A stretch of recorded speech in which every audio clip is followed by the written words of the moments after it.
Welcome to the latest episode of Platform. Today, we've got one of the best hair whippers in rollerblading, Mr. Grant Hazelton. I've been a huge fan of Grant skating for years, pretty much ever since Mike Torres started throwing up edits of him on Vimeo, I think it was, back in, I want to say, 2010, 2011, and from there onwards, just loved everything that he's put out. He had great sections in Mike Torres's full-length films, One for the Road and Nights and Weekends. He has also put out a ton of online edits, and I actually interviewed Grant I think it was around about 2 years ago, and he had just given up his job. He had been doing the kind of responsible adult thing for years, had his own home, had a good career, and decided to give it up to just live the nomad blade lifestyle. I'm pretty sure he was only planning on doing it for a year or so, but that was at least a couple of years ago now, and it's still going.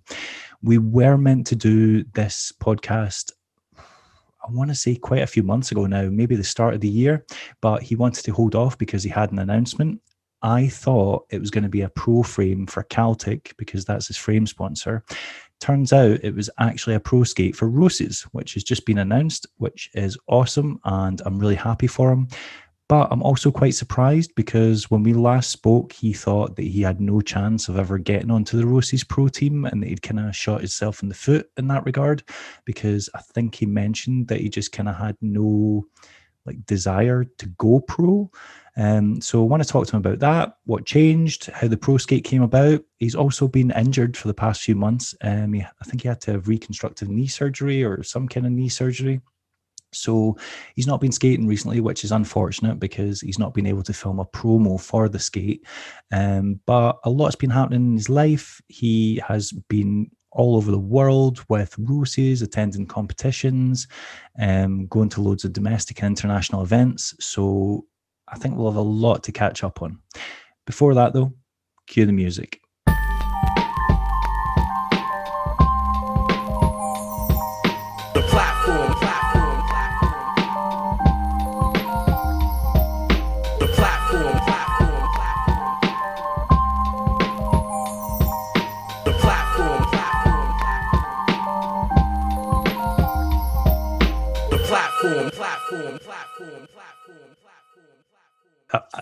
I suddenly feel like I'm drunk. I'm looking at Sideways Grant. So does this not? Apparently, this doesn't go vertical or horizontal. That's fine. That's weird. It's temperament. I think sometimes it does work fine, sometimes not, but that's fine. I figured if I started the meeting that way, it would have stayed that way. Yeah. Unless there's some kind of set. I've never used it on my phone, so I've got no idea. Yeah, I mean, I have a really old MacBook, so the camera's terrible. Right. So I figured the phone was the way to go, and obviously I do not know how to. I've never used Zoom on my phone. I only was using it on my terrible computer. Yes. I didn't care at that point, but it seemed a little more important. I think you might be placing a little bit too much emphasis on this, but right, okay, yeah, cool. That looks fine. Yeah. Okay. Well, I don't know how to fix it, so that's what you get. So, congratulations, first of all. Thank you. Yeah. So you've basically become like a 90s pro skater. You've become washed up, injured. You don't make sections. You don't make sections anymore, but you've just got a pro skate. So you can basically you can quit now, because that's what 90s pro bladers did. They got pro skates and they quit. I know. So I sort of wanted to joke and say that was the plan all along, but that was completely opposite of the plan. But yep. I didn't want to do that. Actually, that was actually I had that in mind. I'm like, I absolutely don't want to be one of those people that gets a skate and kind of retires, but I'll be back. Well, you've got your name in a skate. That's all that matters now. Also, you do realize you've now joined an exclusive club of skaters in this era who have had pro skates but have not delivered promos for them. I'll give you bonus points if you can name them. Well, what are we counting as a promo? Does it have to be a section, Like or as in, yeah, like a legit promo. Yeah. but I feel like our definitions of that may have changed or should be changing Okay. over the years. So That's I don't want to name any names. all right. I'll help you out then. Frankie Morales, when Gods dropped, he brought out his Pro Skate for Gods, no promo. And Kirill Galushko, his Razor Shift, no promo. Okay. So, you know, I guess I've just seen enough clips of them on them that I just, yeah. they're top flight skaters though, so we'll give them a pass. So I'm not going to lie, I'm happy for you, but I'm kind of surprised because the last time we spoke, you said you didn't think you had any hope in hell of ever going pro for Roces because you'd basically unwittingly told them not to turn you pro. Yeah, well, so the thing is, I am not pro. That's Okay. signature skate. If we're gonna try to use language that means something different, I know that's Oh God, I was going to get into that because people had been asking about it, and I did think it was weird. Right, you're going to need to clarify that because what's the difference between a signature skate and a pro skate? well, I mean, I think we're all gonna have slightly different interpretations, but like a pro skate, at least in my perspective, like you're on the pro team, you're technically, whatever status pro is these days, but Roces has a pro team, and the pro team gets like a salary and royalties for the skates, and like there's sort of more to being on the pro team.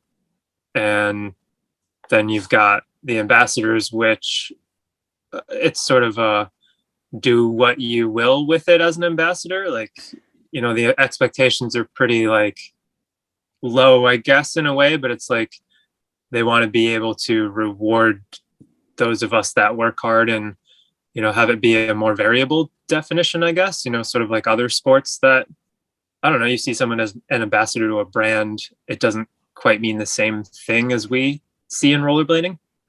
Right. So the skate, like the signature model thing was like, it's not a pro skate, it's a specific model for Grant, but he's not pro, so there's just some, it's some like slight indicator. But I know like everywhere, people just call it a pro skate anyway, so I'm not gonna stick super hard to it. I'm still not pro, and I'm totally fine with that. And yeah, that didn't really answer the question because what do you mean? Ilya Savison had a signature skate, right? That's not Yep. a pro skate, that free skate thing he had, which was just weird because no one's ever seen him free skate before until that promo dropped. Okay. Maybe not think he did a lot of like big wheel grindy stuff, and there's stuff before then. I don't know. Okay. I mean, he's basically a circus act. He can pretty much do anything. Right. Yeah. That's 100% true. So what does that mean in terms of if you both have signature skates and people like Yuto and Bobby and Nils have pro skates, what's the difference? Like, do you not get royalties or like? Well, so Yuto, Nils, and Bobby are officially on the pro team. No, I get that. Is what aspect. I said. Yeah. They get like a salary, they get like help with some travel stuff, and they get the royalties. So for the signature skate, we just get royalties for the skate and the skate. So that's still all right. I mean, that's basically that's the deal that most sponsored skaters now don't get a salary. So most of them, it's like if you get a skate, you get royalties. Other than that, it's fends for yourself. Yeah, and I mean, I think it's great. Like, I'm happy with it. Honestly, like I didn't sort of expect it anyway. It wasn't something that I was sort of looking for. It's been in the works for a while, but I'm just like, it's just kind of a surreal, amazing thing to have happen. So I just kind of was like, I'm just going to go with this, and it's going to be really cool. Like I'm still a little like sort of overwhelmed now that it's like real. Like obviously it's been real because I had to design the skate, and I got a sample pair and see it in production and everything. But having it announced and then talking to people about it, I feel like I still haven't fully figured out how I feel about it, other than like excited and it feels silly to say overwhelmed, but it's just like, I don't know what to do with myself. Other than the teenage boy inside you is like, yes. Well, so like this also will sound silly. Like I never really wanted anything from skating. So I haven't been sort of dreaming of what it would be like to have a skate or like what I'd want to look like kind of thing forever. I just have I kind of mean, come skated. on. Everyone thought about what it would be like to have their own pro skate. Even people that stunk up the place and knew they sucked, like they thought they had the idea popped Uh, into their head. I mean, maybe just didn't have that kind of ambition. I'm not like the most overly ambitious person in the world. Okay. But skating was always just kind of something that I really liked to do. And I sort of initially, it's like I didn't really want it to be anything specific. And if I put too many goals or things like that, like, and this is coming from, perspective later in life. I don't know that I knew what I was thinking when I was younger, but it was kind of an escape and like this fun thing. So trying to make something of it seems like it would have taken away from that. Right. And I've only really pushed it, the last couple of years. Like obviously, like I've skated for a long time and I've skated hard at different times, but in my own mind, it's been, maybe the last 4 or 5 years or so that I was just like, I'm gonna just skate hard and try harder and be involved more and kind of see how much I can do with it without having a specific goal. And then things kind of fell into place. And I think social media obviously helped a lot. Like I decided I would actually participate in that and And then try. you bought all those followers, and then you paid all those people to like your videos, and now it's paid off. Yeah, worked out. Right, go. But I mean, that's like, I feel like a whole nother part of the conversation where like, that's a whole new part of rollerblading and like fighting our traditional views of what's cool. And, I've always gotten the impression we're supposed to be the kind of like, you don't want to be a tryhard. And Yeah, there definitely was an element of that. It's like if you were the competition skater, like once upon a time you were lame because people were like, oh no, you're treating this like a sport too much and it's supposed to be a counterculture and all that kind of. Yeah, I definitely think we've moved away from that because some of the biggest and most respected names in the sport are park skaters. So yeah. You still see it. I think you still see it hanging around just with the way we do social media. I mean, we still don't do that much YouTube stuff. And maybe that was also just from getting too into Vimeo at the time. Like when putting things on, like that has, I think, some other aspects to it, but it's still not enough of us are focusing on like things like YouTube are really taking the social media thing seriously. It almost seems like sometimes it's a joke and it's a side, or people aren't willing to fully admit like the power that it can have. Ooh, I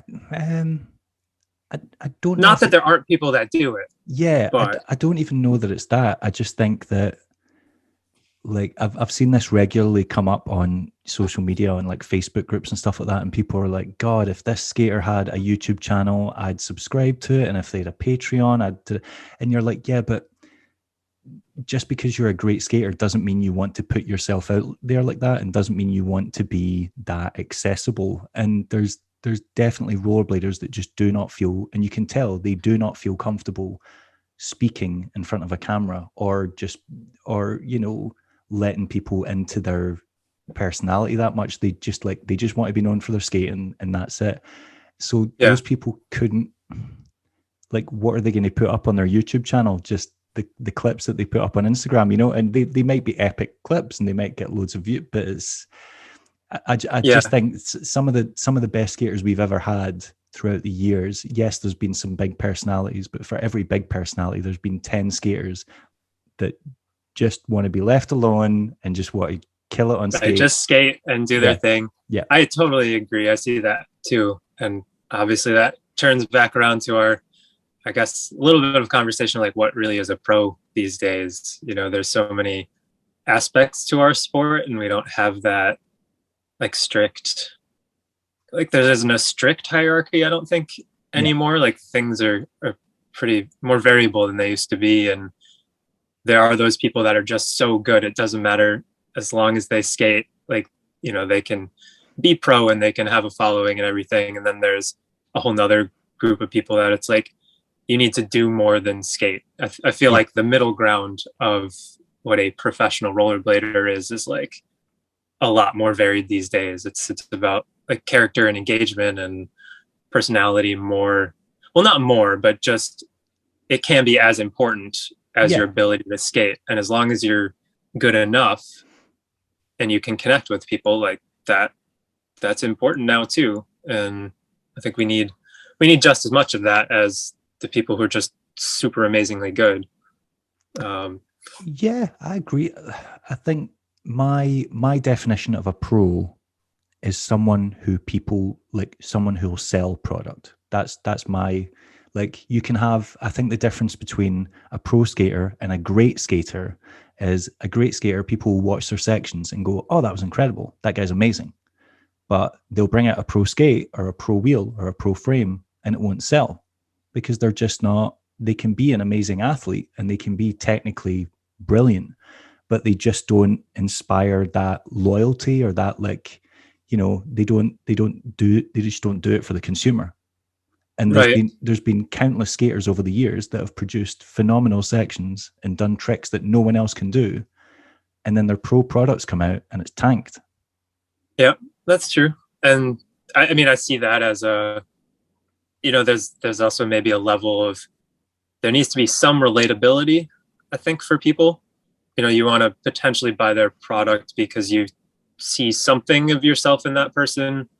Or I mean, I see nothing of myself in Alex Brosco, but I'd buy his skate. yeah, I mean, I feel like he's always on a different level. Like maybe he gets to be like all the way up here. Yeah. And like, there's some people I think that go beyond some of our maybe basic categorization of things. But I do see, like, just what you said, like people, there needs to be a little bit more for people to somehow engage with. You can't just be good. I think you have to be top tier good, or good enough to have some other stuff going on. And Yeah. um Oh no, or yeah, just, there's I plenty don't of know, examples of that. aesthetic Yeah. stuff, style stuff, um things that maybe aren't as simple to place, but people see a skater and sometimes they you know reflect that more, like, and be like, oh, I could see myself doing that. Like maybe I could never do that trick, but like somehow this situation makes me feel like I could somehow attain that level, instead of watching skating just be like, I'm not even going to try because that's just something I could never do. Yeah. And I think people like watching video, things that they're like, maybe one day, like, I'll get there, I'll practice. Whereas sometimes it's discouraging where you're just like, oh my God, I don't even know what that trick was. Yeah. Yeah, I know what you mean. Yeah. Yeah, getting back to the pro thing, I think a lot of it is about branding now. And I think a lot of skaters have become very good at seeing themselves as an individual person, as like a miniature brand, and how to like adhere to that by, just having like a consistent style in terms of clothing or in terms of the media they put out. Like if you look at people like the Kelsos, like they very much decided who and what they are and what they want to market themselves as. Or someone like Bobby, who, you know, came up just absolutely murdering it with like viral skate park clips. But at the same time, he's done this thing where he's made himself very accessible to the public. He'll pretty much respond to any comment or question. If you message him, like he will message back anyone, and he's become that, like, kind of people's champ thing where, Yeah. people want him to win. They're rooting for him because they're like, he's made himself that, kind of like the working class hero kind of thing. Like, I think of it as like bands. You get these superstar bands that don't have to do much. They're iconic in themselves, and they'll put out something every once in a while and people go wild. And that's like, the kind of elite level, all time great pro skaters. Like you've got your, I don't know, your halfies, or like other examples like, Brosco or stuff like that. And then you've got the the touring bands, the bands that they need to get out there, they need to make themselves visible all the time, they need to play all the shows, because if they don't, they won't survive. And Right. I kind of feel like it's the same in skating. Like people, they need to have regular footage on social media. They need to be at the events. They need to be, putting in the work and, building up a fan base, because if they don't, there's plenty of other people there to take their place. Yeah. And we consume media different than we used to too. Like things get forgotten pretty quickly and you move on to whoever's doing the most, next. Yeah.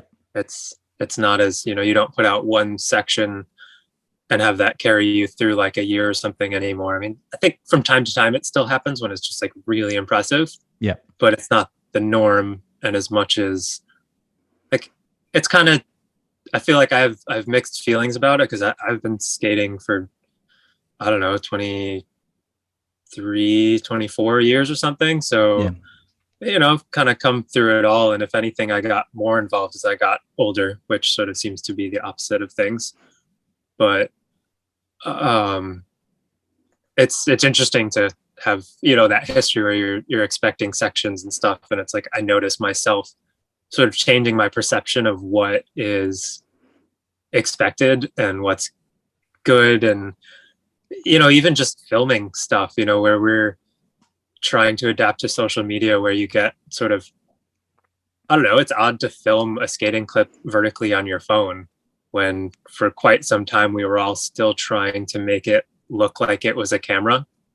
You would, and really, like, if you want to play the social media game, like, you need to do it. And you're not going to get the same sort of recognition, like with whatever algorithms and things, if you're filming a horizontal video on your phone and posting it as a reel on Instagram. Like, it just doesn't work as well.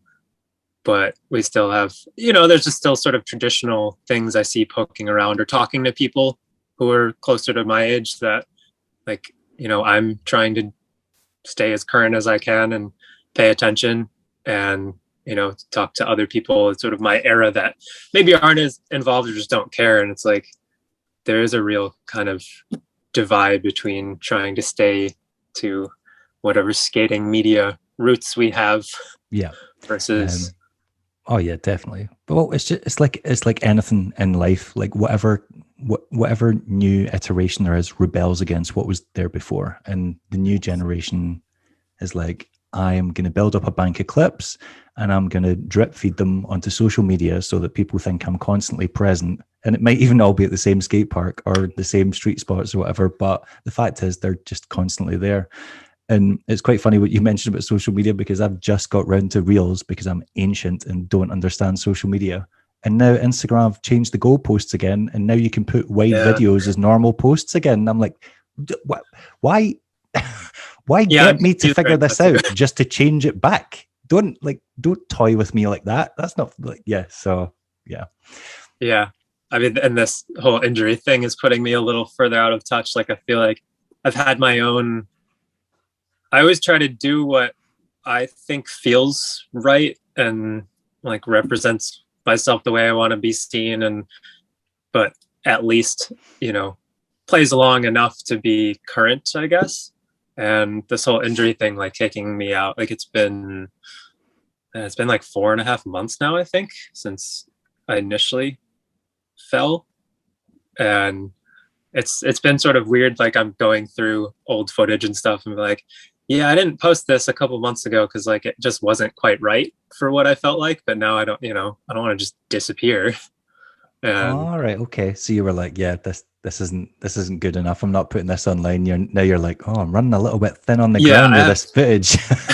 I have a lot of that, like, from the past year or so, that I'm just like, it would be like a story clip or something, and it's some slightly arbitrary, classification, because part of what I'm learning and trying to, like, be okay with myself is that my standards aren't always like the right ones, even for what I'm presenting. Like, I need to be in tune with my audience and people that engage with me, and like my skating or just, you know, message me and talk to me. It's not always about what I think is like the greatest or the best. Like a lot of people like to just see skating and maybe more accessible skating, or they, you know, everybody has a trick maybe that they think is super hard that for other people is easy. Or like I'm trying to step a little bit back from like being so judgmental about my own stuff and just participate and engage and,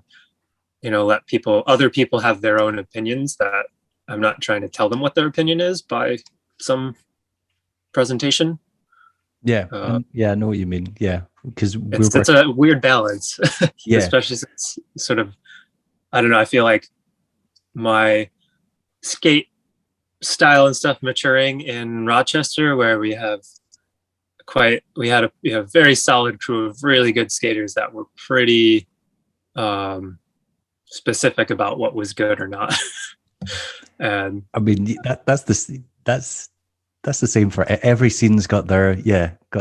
I've been other places where it's like it's not as, you know, not as strict, or as like you land something and I'm like, that didn't count, and everybody's like, no, that was sick. You're like, you're right. Okay, I'm not gonna like argue. Like, it's not fair to always argue with other people about what they think is cool. Like, obviously there are things to argue with other people about, but not, you know, until they see you walking back up to the top of the stairs and doing it again. They're like, whoa, wait a minute, what, you weren't happy with that? Like, oh, fine, okay, cool.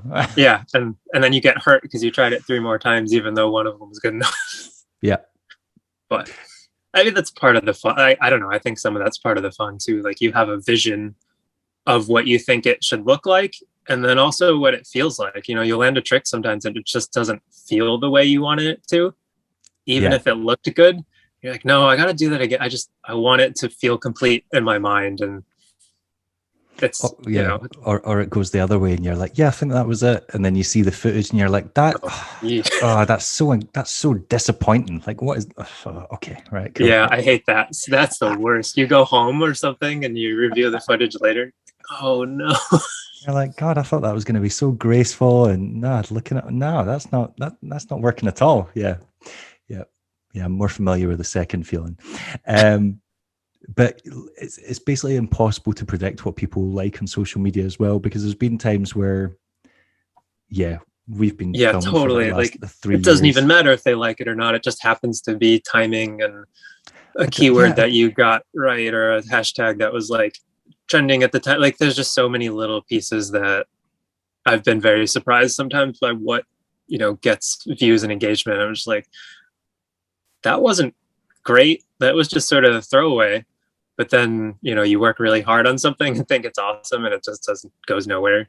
Yeah. So I think it's easy to get discouraged. I think a lot of people probably feel that way, like social media stuff. You work hard and you get almost no return sometimes, and then it's gone. Whereas, you know, if you sort of work harder on a section and put some time in, it's like you almost have more opportunity to promote it down the road.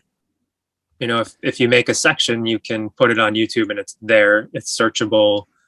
You know, different blading outlets might pick it up at different times, and then you yourself can promote it on social media, sort of, and spread it out. Yeah, definitely. Yeah. Plus, another thing I like about sections is you can look back on it and watch it again, like, I don't know, a few years later, and then be like, oh, I remember that time, or I remember what happened that day. Whereas I feel like even social media, I sometimes forget what I've put up, and then I'll contact someone and be like, oh, I'm going to put this up today. And they're like, you put that up like 3 months ago. And I'm like, did I? And then I have to look back and go, oh yeah, because it's just become so, throwaway that it just doesn't really mean anything. Yeah. Even if it's an incredible thing like that gets super engagement and gets reposted and stuff, it still just has this short lifespan. And it's just how it is these days. And obviously there are things that come outside of that bubble, but I think it's harder. But, you know, it's still interesting. It provides us with like a different way. Like, I really like being able to see lots of little skate clips, you know, in quick increments, so that I don't have to sit down and watch a video. Like, obviously there's time for that, and that's fun too, but it's nice to feel, it's like you feel more present with some people, and it's kind of cool to watch their progression. Like, talking to people that are just starting skating, or seeing accounts where you're like, wow, the last thing you posted was like, you were just like stepping onto a soul grind, and it's like now you're like blasting at it and you really laced it. It's like, it's pretty fun that way. I mean, obviously everything has its pros and cons. So Yeah. I'm also acutely aware that anything I post on social media has the possibility to be viewed by someone while they're on the toilet or worse. And that just kind of gross, like, I don't know, my mind goes to like dark places. So I'm like, right, okay. Yeah. huh. I've never given that any real thought. If they're sitting watching a section, I don't know, I suppose they could also be doing disgusting stuff if they're using a laptop. Yeah, okay, yeah. let's get off this topic. So you mentioned your injury. You said you've been out for about 4 months. That's what I wasn't sure about, whether it was just wear and tear and you were going to get surgery for whatever, or whether it was a specific accident that happened. Specific injury. Let's see. It was early June, I think. I think the citrus M12s were recent. I was like doing I had actually that day had a point, like I was going to get some specific clips for like, a little Instagram thing for those skates. And the skates were so ugly that it put you off and you got hurt. I love them. Although it's like every new color or something, like I feel like most of the time I get them and I'm like, wow, these are my favorite yet. And then the next ones are like, so. Yeah. My inner goth can't handle these bright colors. It's too much for me. I think if I wasn't sponsored by Roces, I probably wouldn't have bought the yellow skates. And that's the answer there. If you wouldn't buy the skate, that's the answer. Yeah. But I don't like initially, like if I had gotten a chance to like put them on my feet or see a clip or something, like I love them. Like I think they're so cool, but I think I myself wouldn't have taken that risk because I feel like I'm not, like I chose the colors for my skate because at the end of the day, as much as I like interesting colors and sort of stuff like the bobbies, I thought were the coolest skate. That was understated. I liked that because it was pink, but it was like it was like a mellow pink. It wasn't a like, I'm going to blind you pink. Whereas I don't know. The yellow was intense. The yellow was a lot. But like, right, for myself, at the end of the day, I'm pretty like somewhat reserved, and this is like probably a whole nother. I'll go back to the injury part. Actually, mention the injury part first, because there's a couple more things I want to ask you about your skate, and one of them is why you went so conservative with the design. So talk to us about the injury first. Okay. So yeah, citrus clips, and I wanted 3. I went with Nate Hall, Tim Adams, who are my crew, and we took sort of a day trip out, maybe 40 minutes east of here to. I forgot why we went out there. Just we knew there were some spots. There's a little town skate park that's like always locked up, but we're like, well, maybe this time it will be unlocked and we can warm up and then we'll go skate some street. And I'd like Google Street Viewed a spot, and like there was a stair set and some weird square handrail. And I was like, I'm gonna just get like 3 clips for citrus skates on this rail. And so I did 2 grinds on it, and then I was like, I'm tired. I don't feel like doing this. I was like, I'll just gap it. I'll just like 180 the set. Like I was like, it's just Instagram. Like, though that's not this is why you're an ambassador and you're not pro. After 2 clips, you went, I'm tired. I'm done. I've had enough. Well, I'd been skating for, I think it'd been like, we went to like 4 other spots beforehand, and I had 3 other clips already. All right, okay. I'll let it slide. Yeah. And I did, quite a few tricks that were not on camera at that last spot too. Okay, you don't need to. I like to just go and skate. I'm not the one sending you the skates. It's fine. It's fine. Yeah, they keep doing it. So this is true. So you're doing something right. But so I just kind of like got lazy. I was like, I'll just gap it, and I did. One try and just kind of washed out. Like a silly. Like I was like, well, that was stupid. And the second try, I have no idea what happened. I maybe hit a crack landing, but it's like. I 180'd fine, wasn't flaily or anything weird, landed, got both my feet under me, and sort of as I was, standing back up from the landing, my like right foot just sort of wiggled and like bent inwards, like hyperextended in. Okay. And then like tossed me back over my back and kind of got stuck under my butt and then like flipped over again. So like the first part was most like the ACL. Like I tore my ACL, completely like disconnected it from the bone. Right. So and then so I don't know exactly what happened. I think looking at the footage, it looks like I might have hit a little bit of a crack, but like I feel like it should not have done the damage it did, but just random circumstance. I was about to say, think about all the times you've had like bad falls and then got up and just walked away fit, and you're like, man, could have died that time. Like, yeah. So it's just luck. But this one was one of like, I can't believe like 180ing a stair set is the thing that got me. Like, I mean, I wanted to, put my pelvis on a P rail, so you can destroy your body on anything. Yeah. Right. Oh, I totally get it.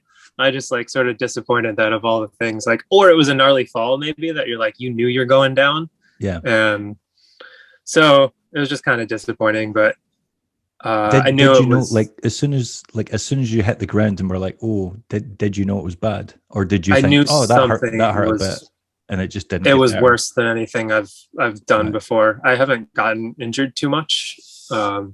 I mean, that's quite funny because Austin refers to you as Austin says you fall more than any rollerblader he's ever seen in his life. I do fall a lot. Yep. But I feel like I know what I'm doing. Like I fall on purpose in a way to like, if I'm missing a trick, I'm going to just fall instead of try to catch myself and get hurt. So I think I've learned how to fall really well. Right. But I also it's controlled try chaos. A lot. You're like, yeah, it's fine. I'm just going to take the spill. The hair is kind of dramatic, so it makes like the falls look worse. And then I definitely like flail my legs because like I feel like just as learning to fall, if you kind of counteract your fall with like your legs in a way, like stick your legs up or kind of roll, it just dissipates the impact. Like just like, I don't know, like parkour people do where they like duck and roll. Like that applies as well. So sometimes I do that and I think it looks way more dramatic than it should be. And I get up, I'm like, I'm fine, don't worry. And I'm like, what just happened? But this was not one of those. I knew from the first like sort of weird movement, it really hurt. And then I couldn't, it was so much that I just got ejected basically. And then when it got stuck kind of under my body, that hurt again real bad. Like that, I put the clip up on Instagram. You can like hear how bad it hurt. Like I make noise when I fall and stuff, but this was a different kind of yell. Right. And, I couldn't get up for a bit. Like it was one of those when like, I know something's wrong. I don't know what's wrong. I hope nothing's that wrong, but I was able to like hobble back to the car. I could like sort of barely put weight on it, but Tim had to drive us home. Like I'd driven and I couldn't drive. We stopped at Taco Bell trying to like pretend like sometimes we have that as like a sort of road trip, tradition on the way back. And I was like trying to pretend there was some sense of normalcy. And I was like, I wasn't okay. And I couldn't walk like the next day at all. And I had some health insurance complications. So like I knew I couldn't go to the doctor right away. Okay. So as I was figuring that out, I spent like 2 weeks basically on the couch icing with my leg like up. Like I was like hopping around and I got a cane. I didn't have crutches yet. Yikes. See, when you say health insurance complications, is that a polite way of saying you didn't have health insurance? No. So I had health insurance, but it was through my ex's business in Florida. Right. And I was back up in Rochester and there was no coverage. Like everything was out of network, which means basically you just pay for it. Some out of network said they'll like cover a percentage of your bill if you're not in their health insurance network. But when I looked through all my coverage, it was like, I have basically nothing here. So I had to wait and get new health insurance for the next month. And so I had to wait. Because you were like out of state and it was based in Florida or what? Yeah. Right. Oh my God. Yeah. So anything like that just, Yeah. Well, and they claimed that they had in-network care in, like, when you go through the, you know, they have some internet portal thing that you can search for in-network care, and it's like a bunch of places in Rochester came up. So I figured I'd be fine. But when I actually got down to it, they weren't actually. It was just super confusing. And that's sort of how the US healthcare system is. Yeah. For a British person that just is constantly baffled by it, I'm like, cool. So if you don't have insurance, you're screwed. But even if you do have insurance and it's like not exactly what you should have for that state at that, I'm like, come on, man. Like, it's like you need to go to school just to learn how to navigate that one aspect of your life. Yeah, it was really like intimidating and kind of scary. And I was glad I was able to get like a New York State plan, but even so, you know, I kind of just had to do it. I didn't have enough time to do great research, and at the end of the day, it ended up covering things really well, but it's still more expensive than it could have been. But it still drew the process out, because they make you, you know, through the system, like, to qualify your insurance to cover stuff, you have to like take certain steps. You can't like skip stuff, even if you know that it's wrong or it's been X amount of time. Like, I had to sort of start from scratch when my coverage started in July. Like, I think it was it was just first or second week of June. And so I had to wait until July and then sort of start from scratch of like, okay, here's my first visit. When can I get an appointment? Okay, you have a follow-up where you get an x-ray. And then we have to have you come back and talk about that. And then because that didn't show anything specific, you have to come back for an MRI.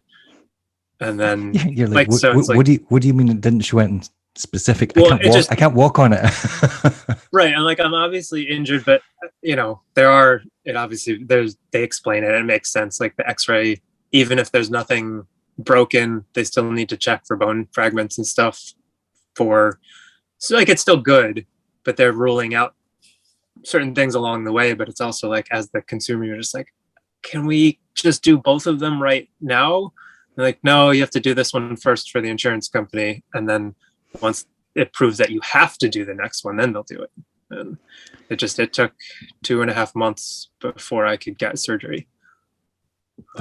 Just like, sounds infuriating, but okay. And it was supposed to be longer, but the surgeon, the day I went in for my consultation, he had a cancellation the next week. And it was just like perfect timing. Like, he had the cancellation before my consultation.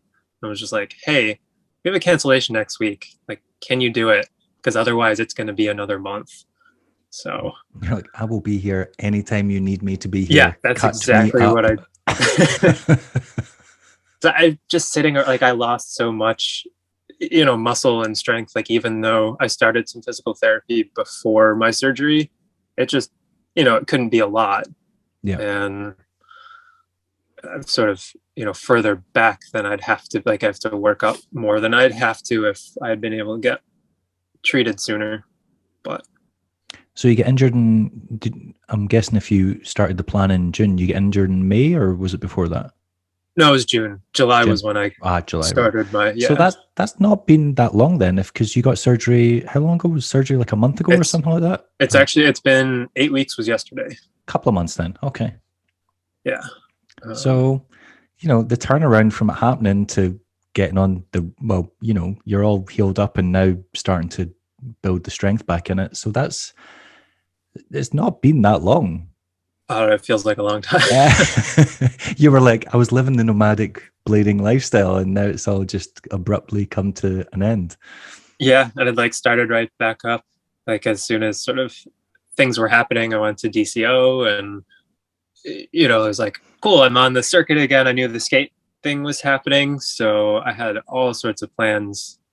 Like, I was gonna just milk this skate thing as much as I could, you know, travel and promo, and you know, just using it as an excuse to be like, hey, like, I'm going to come to your city and get some clips. Or like, I wanted to go to a bunch of skate shops and just like, hey, can I hold my skate at your skate shop and take a picture?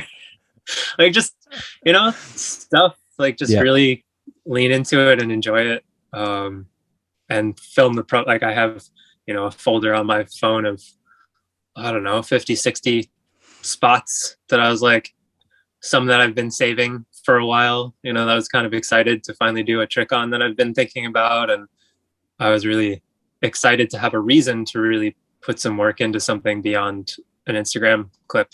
Because I think that's the difference sometimes. Like, even for yourself, the Instagram clip, even if it was a battle or something, it goes away quickly. Where it's like, Yeah. like you said, like before, it's cool to have a section to look back on. And this was a reason, the skate was a reason to really like push myself even harder. And before I got hurt, I felt like I was on top of my game. Like I realistically the best I've ever been at rollerblading. So I was ready to sort of prove it to myself. But I'll get back to it and see. Yeah, there's still time. That's what I was going to ask. So obviously, by the time you can actually skate at the level you want to skate at, potentially the skates are going to be sold out. But they are going to be way gone. It's going to be like a year, so maybe more. But you still want to? Are you going to still film a promo for it? Because I still think it would be quite cool just to have it, just to be like, well, here's my skate, and here's the thing I made with my skate. So I still think it captures a moment in time. I guess I haven't fully decided. Like I'd like to do something. I don't know how I'm going to feel when I get back to it. Like this is already just about the longest I've ever not skated. I never stopped from the time I was like 12, 13 or whatever. Obviously you had your downtimes and whatever, but I never consciously stopped, and I've never been hurt that bad. I think I hurt my back 10 or 11 years ago and was out for a couple months, but that it's not the same. Like there wasn't the same kind of rehab thing. Like when I was back, I was just kind of back. And this, even 6 months is like the rough idea for sort of back to activity, but that's like chill out and like maybe roll around a little. That's not do tricks. And then it's all, I'm sure like it's going to be a little variable. Like I feel like my physical therapist is super on point and like pays attention. He's, engaged in skating stuff and asks me questions. So I feel comfortable with it. It's just the risk versus reward. Like I'm sure I could go out in 6 or 7 months and like do tricks and be okay. Yeah. But the muscles just aren't going to quite be there again. And is it worth setting myself back? Like I think I'm just going to have to learn to manage my own expectations and try not to place other people's recovery on mine. Be like, so-and-so was like back doing hammers, and like, yeah, it's just, we're all different. We all heal differently and deal with things. Like, I guess even if you feel good, the tendon, I got a, what's it called? A patellar graft. So they take the tendon from the front of your knee. Right. Like they cut a section out and then drill holes in your bones and slide it through. But it's still just a tendon, and it's replacing what was a ligament that's stronger. So even though the patellar graft is, I guess what I've been told, the sort of the choice for athletes, it's still never going to be a ligament, and its own healing process is a year or two. So it sort of changes and strengthens because of the new placement and how you use it. So it will get quite a bit stronger than it would have in its original location, but it's still, it only can do that so quickly, and no amount of muscle work is going to speed that along. It just stabilizes your knee more, so you're less likely to injure, the tendon. So there'll be a lot of fighting with that, where I'm like, I feel great. Like, I'm going to go do stuff. And I'm like, ooh, yes, you don't want to risk rushing it and then be like, cool, I'm back to the start. Great. Yeah, I can't. I don't think mentally I could go through like the process again that quickly, like on my own accord. If I felt like I rushed it and it was my fault that I fell, I'm like, oh my, like. On the upside, I've heard that wheelchair basketball was quite an adrenaline rush. So, I'm not good at basketball, so I think rollerblading is my sport. So when did you find out? Did you find out before the injury or after the injury that you were getting the skate? Way before. It's right. It's not quite a year, but good. Like I can't quite remember, but less than a year, but way before the injury. Like I had actually just gotten my like sort of sample pair a week before that happened. So did you get any footage on the skates before you got hurt? No. I didn't even put them on. Like Oh, I kind of wait, couldn't what? like Who gets what? Who gets a copy of their own skate and doesn't put them? What is wrong with you? it was too like I don't know. I didn't know how to handle it. They sat in That'd their be the box. first thing. I'd be like, I wouldn't even have closed the front door. No, there was like almost like a shrine to them. Like they just stayed in the box on my kitchen table where I was just like, this is so cool. Like, what do I do? I'm disappointed in you. I'm very disappointed in you. So I would have had been to straight on my feet. I'd have taken a photo and I sent them to all my friends. Well, I had to keep three it of a them. secret. So, that was kind of interesting too. Like the whole like secrecy. It's like, who can I tell that I know will not say anything? Versus like, the process was a little more intimidating of creating a skate than I would have thought. So who did you trust to tell? That's what I want to know. I'm going to guess Mike. I'm guessing Mike Torres got a call because he told me he was potentially in line to film the promo. Yeah, we talked about that. Right. We obviously never figured anything out because I got hurt. So Nate and Tim, just because Tim lives across the driveway from me, so I couldn't as well hide that. And they were going to be my so you got a package. What's your new package? Show me It was like, oh, you guys are coming over, let me hide my skates. But they were like, those two were generally kind of like my sounding board of stuff. And through the process, some other people like just to talk about stuff, like David Dodge was going to help me do some graphic stuff. And I don't know, like it's a little bit of, I guess, a blur in a way, because I kind of like the injury thing just like really set my mind off into a different place. And during the whole process, like I split up with my partner at the time, and like a lot of life change stuff was happening. So like it's just, does this mean we're not going to see you in Florida anymore? Because he was the reason you were in Florida all the time, right? Yeah. At the time we'd actually had a house together in Florida, and I was there, almost full time. But yeah, so like just a lot of stuff was going on at that point, and it kind of try not to let it like sour the skate experience. But as far as just interacting with people and how much I was paying attention wasn't as good as it normally would have been. All right. But like the skate process itself, it's like it's Roces. Basically, it was Martina, as the person that, like, the team manager, and I talked to her a lot, and she was kind of the forefront of making it happen. Like she was like, we want to do, like, realistically, she was like, I would like to do something for you because of what you have put in, work with us. And the Alessandro is the sort of production manager. He kind of gets to make the full final choice. And he was then on board, and it's like going back and forth with Martina, like, hey, it's like, you can have whatever you want, but you have to know that there are certain constraints within the design process, the production process. Like so I'm like sitting there trying to think of like, oh, I'd like this color or this color, and you're like, I want everything. I want an R1 liner. I want the highest end liner you've got. I want the smoky sole plates. I don't want these bullshit King Crown wheels that you ended up getting on your skate. You're like, I thought you loved you told me you loved the oh God, what profile are they? You told me it's the face wheel. The face wheel profile. Yeah, you told me. Yeah, when I saw you were getting a skate, I was like, well, of course he's going to have those wheels because he raves about them. And then it came with a generic bloody crown you're wheels. Correct. So this is a point of my own contention that I'm disappointed in myself. Right. So I skate flat with the 58 regular wheels on the outside and the face wheel 60 profiles on the inside.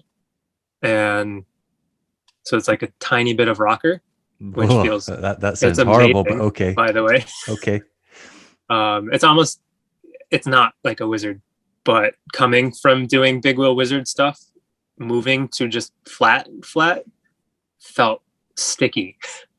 So I started playing with rocker, and that was just the easiest. It's realistically, it's a 1 millimeter rocker on each side. It's really not a lot, but it makes swivels and tight carves and stuff. Just, I don't know, it feels more flowy and surfy. I don't know how to explain it, Okay. but I think it's great. Hey, if it makes you happy, more power It to you. does. Right. But the hard, bigger wheels in the middle like help with that process too, because they don't give as much when you're pressing, on them.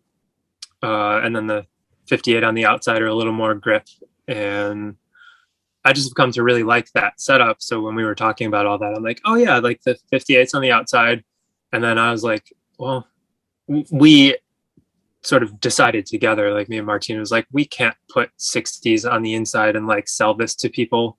Like, it would look weird with the Roces stock frame, because it's like when the Brian Shima reissue razors came out and they were like flat 60mm on featherlights, and it's like, if you skate this setup, you're gonna die. Like, yeah, imagine if you do a Royale in those, you're going to the hospital. Yeah, so that was a similar thought process. Like each point, like Martina was a really good sounding board of like, do you really think that? Like, do you really want that? Like, we'd like this skate to be accessible. I was like, yeah, let's not do that. That's a little weird and like a very personal preference. So I don't know. I was just like, yeah, we'll just do any rocker. Like most people sort of like that anyway. But I was like, I always wish sort of the cheaper skates would come flat for beginners, that like it's more fun that way, and it feels that is also, yeah, it would make the skate more accessible just for getting from A to B and learning the basics. Or even if you're like new, it's gonna feel more fun. Like you're not jumping out of the box and doing grinds in a way that's like fulfilling. So if you weren't good at skating and you got this new skate that was flat, like it would probably be more fun for you. And just rolling along the street on anti-rocker does feel like shit, and I only stopped skating anti-rocker this year, but I can openly admit just rolling up to an obstacle feels like shit. And you're like, rollerblading's not that much fun. So yeah, whenever people are like, oh, you like skating around, and I'm like, no, I hate skating from spot to spot because I'm skating anti-rocker, it sucks. And now that I'm skating flat, I'm like, actually this is tolerable. Yeah, that was part of my switch too. But so in my mind, I was like, yeah, just go any rocker. Like that's the most simple answer. And I just sort of stopped thinking about it too, because I'm like, I'm not going to skate the stock setup anyway, so it doesn't matter to me. And there was some talk at one point just to do boot only, and I just kind of let it go and like never thought about it again. Now that they're out, I'm like, why didn't I just ask for like flat 58 or something? Like they would have done that for me, and it would have been kind of a good middle ground. And I kind of like annoyed at myself for not paying enough attention. Okay. But not, it's not the end of the world or anything. But it really was. It was choose what you want. And so, what I was saying, it's like, so if you got to choose what you want, why did you go so? I feel like you went quite timid with the design. So there's some real reasons. All right. One, try to think of like, if you want to skate and you have like, the AB coffees were my favorite skates ever. So first instance, I was like, let's do some shade like that. And that I was like, I don't want anything like, no matter what, first instinct, people see something like that, that's his skate. I would be second or third. You'd have got forever. roasted. You'd have got roasted. Because Richie had the brown Aeon. So like, yeah, but so did Richie, Nick Lomax. Nick. Sorry, Richie had the silver Aeon. Yeah. But yes, it's like I would never be first in line of like who had a brown skate. Do you think you're first in line for the first guy that had a black boot with a white cuff? It's certainly a nod to Ollie Short. Like that, went through some thought process of like doing, because like, I mean, his was checker, but like polka dot, like you can see some parallels. But I like the black boot better. Like the black boot is the recycled plastic, not the cornstarch plastic. Right. And nobody else seems to notice a difference. And maybe I just am making it up, or maybe it's because I skate the tall intuition liners with like the hard cuff thing, or like I thought the cornstarch ones feel like a tiny bit softer plastic wise. And also maybe because I was in Florida a lot, and it's like skating in 100 degrees humidity just makes any skate feel soft. That's also a possibility, yeah. But just over time, and like I always really pay attention to skate setups and stuff. I really have always sort of like the technicality of like, how does this function and what's the difference? So I might have looked in too deep, but I've always liked the black recycled plastic feel. So when you talk to the other guys in the team and you're like, oh man, these go soft quite quick, or like these, they're all like, I have no idea what you're talking about. Yeah, it's kind of just like, I don't know, man. Like, I don't think so. They seem fine to me. I'm like, okay. Like, Grant's weird. Like Grant keeps saying weird stuff to us. Like, yeah, we're not gonna engage with him anymore. We'll just smile and nod. But no, it's never been like that.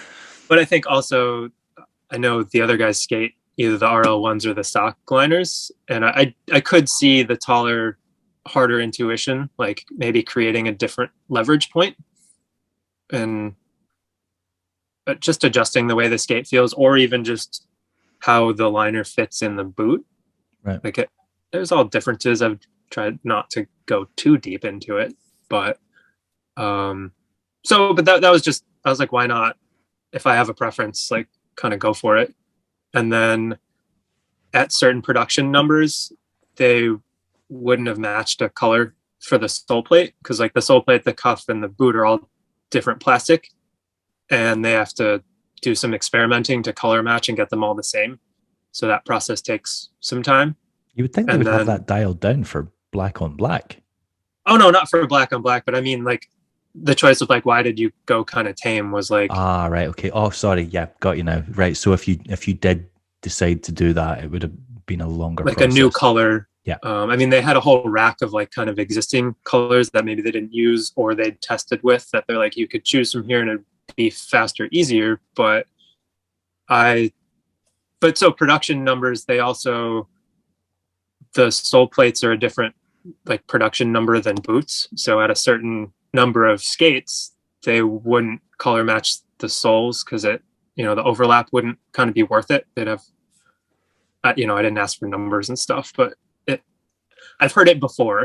So I wasn't surprised. So I was like, yeah, it's mine. And like my personal choice would be to match the sole plate to the boot.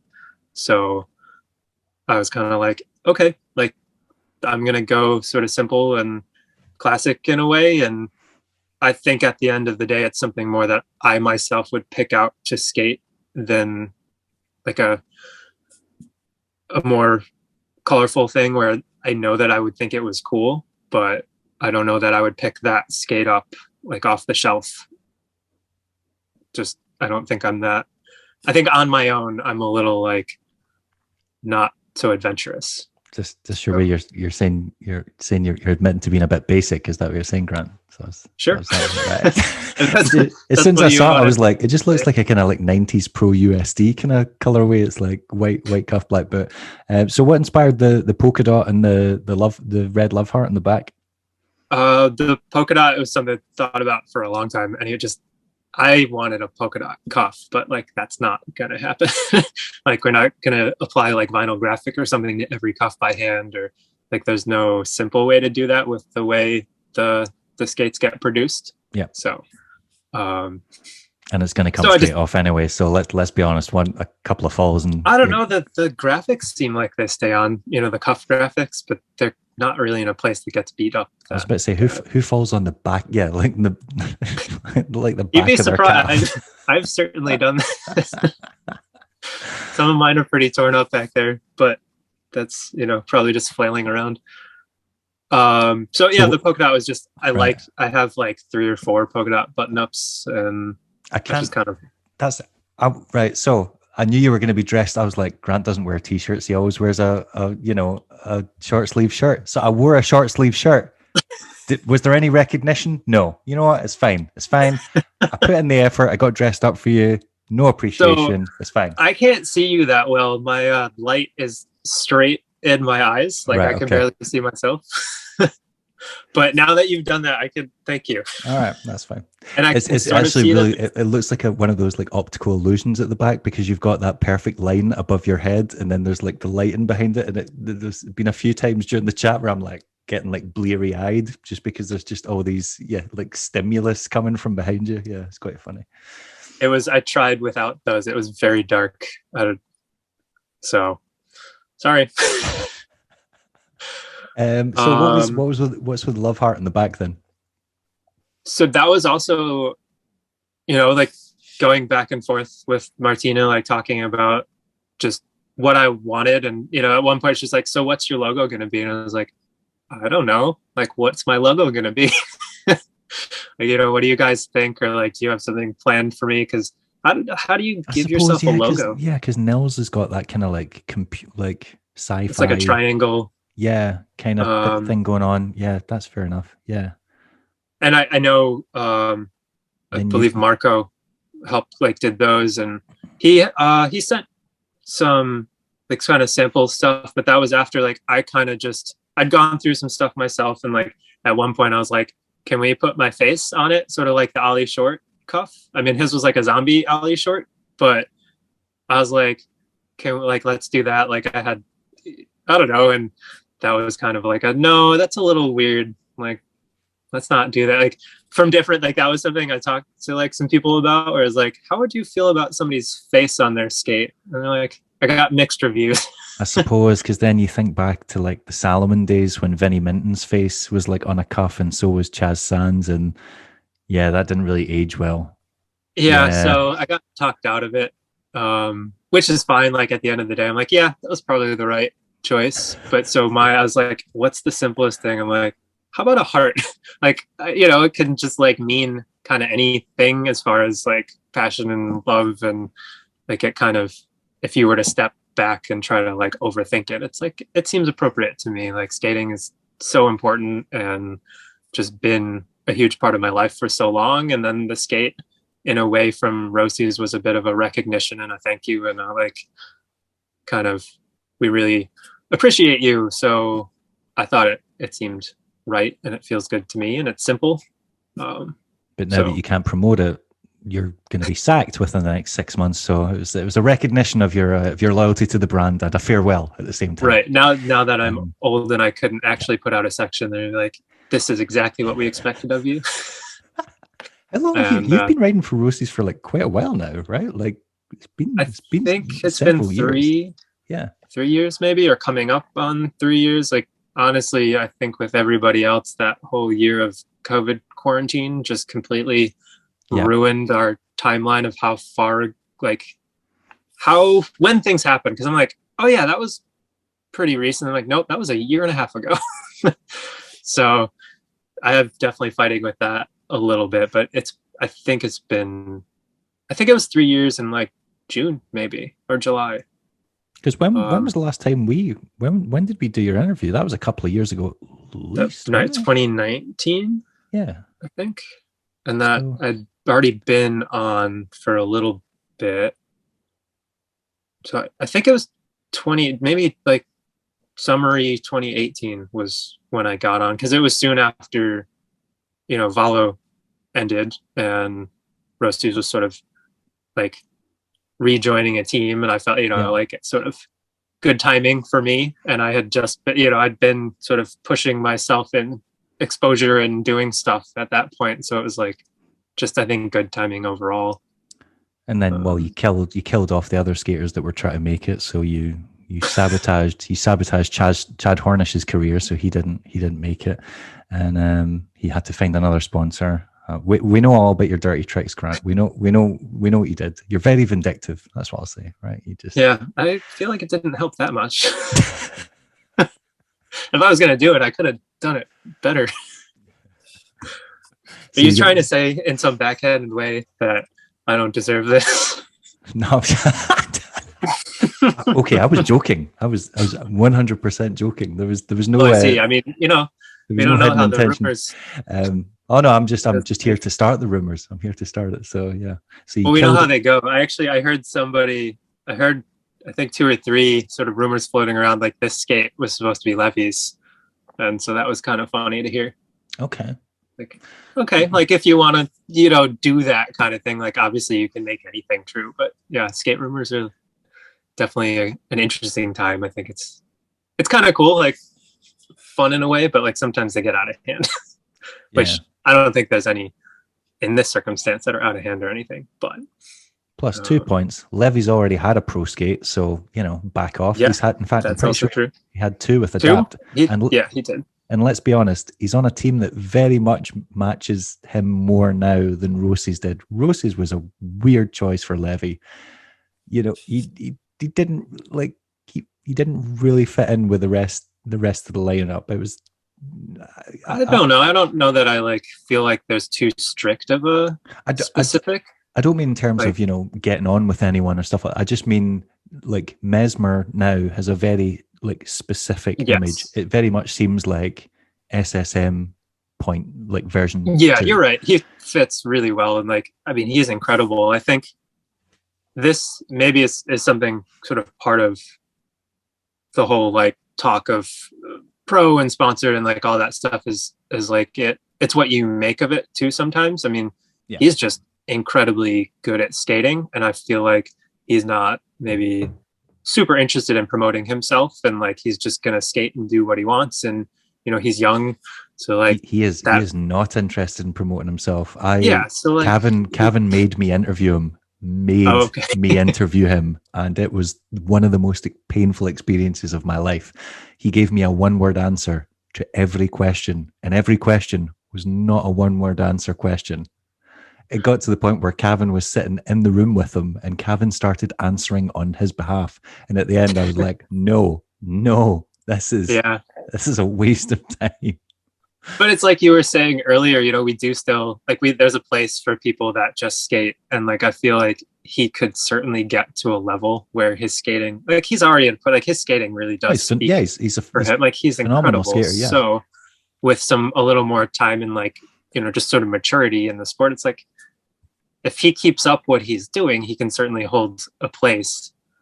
But he could maybe and I don't know, he's young, he's figuring out what he wants to do, like what things mean to him. Like I think he's just one of those people that just doesn't doesn't want to engage on that level, and that's fine. That's I'm not going to try to speak for him. I think he's great, so it's just a good example of that kind of, it's what you want to make of it, and whatever your skill level will help you in certain aspects, but at some point with other people that are either sponsored, or you hear people talking about like, well, why does this person have it over this person, or who are they to expect this or something? It's like that's always going to happen.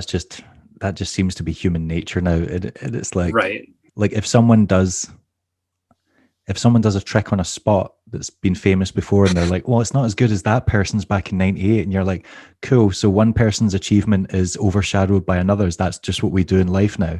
So it's like if I paint this beautiful painting and someone just turns around and goes, well, it's no Monet, is it? And you're like, man, fuck it. Like, what? That's not fair. Like, it's an interesting, like, we try to compare things very black and white sometimes, and it's like skating is such a broader like stroke than that. Like you can't, two people can do the exact same trick and it can be completely different. So but it's still, I think some of the sponsorship and like recognition thing, I feel like maybe gets ignored, or maybe just not given a certain amount of credit, because it hasn't always been that way. Early in skating, there was the idea that people were just good. You just got good somehow.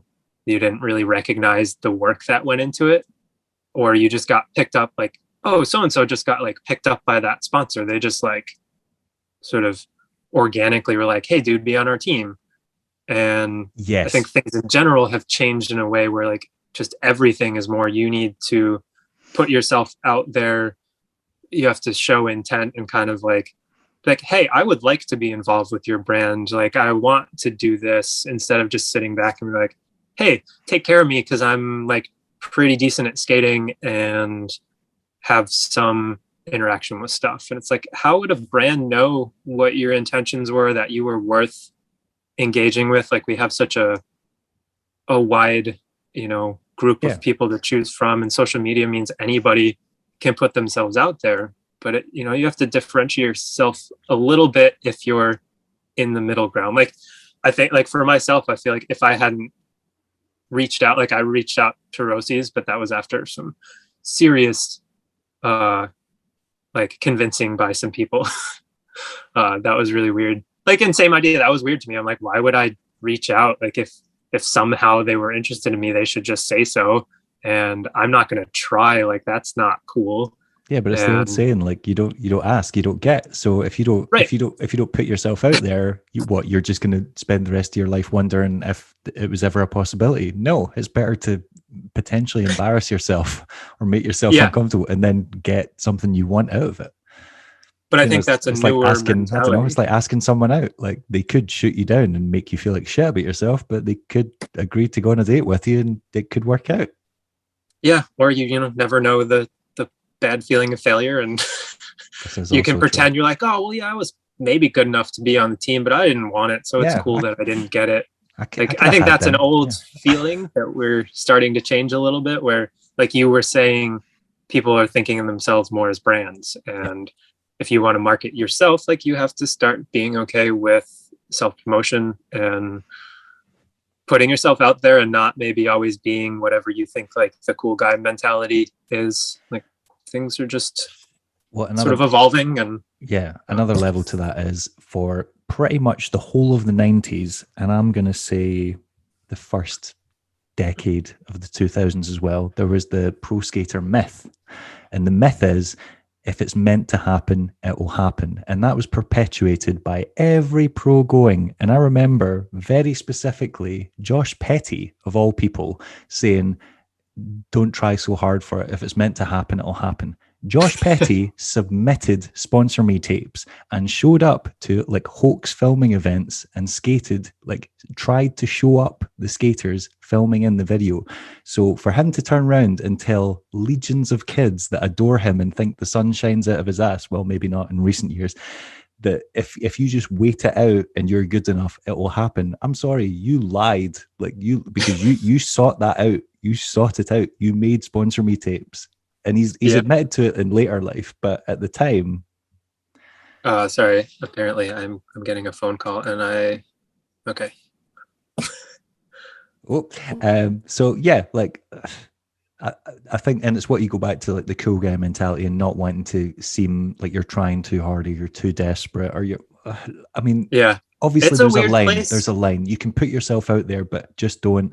I think the main thing now is don't oversaturate yourself. Like don't make yourself so familiar and so in people's faces that they just get fed up with you or end up or it's you. predictable. I feel like at putting out clips, sometimes you get stuck and it's like people kind of just keep scrolling because they're like, oh, I saw that, you know, or that skate park that you've done 10 clips in a row or something, where you don't get the engagement you want because they know what to expect. And it's a hard like line to walk, you know, where you want, if you're trying to be consistent and engage with people, where you're like, I only have X amount of time to get stuff, or like this did well last time, so maybe I'll try to do a similar thing again. Or there's definitely, I imagine there's got to be that level of mentality, like someone's put something up and went, whoa, that was a lot more popular than I thought it would be. And then they're like, right, so I'll wait a few months and then I know of a similar spot where I could do a kind of similar trick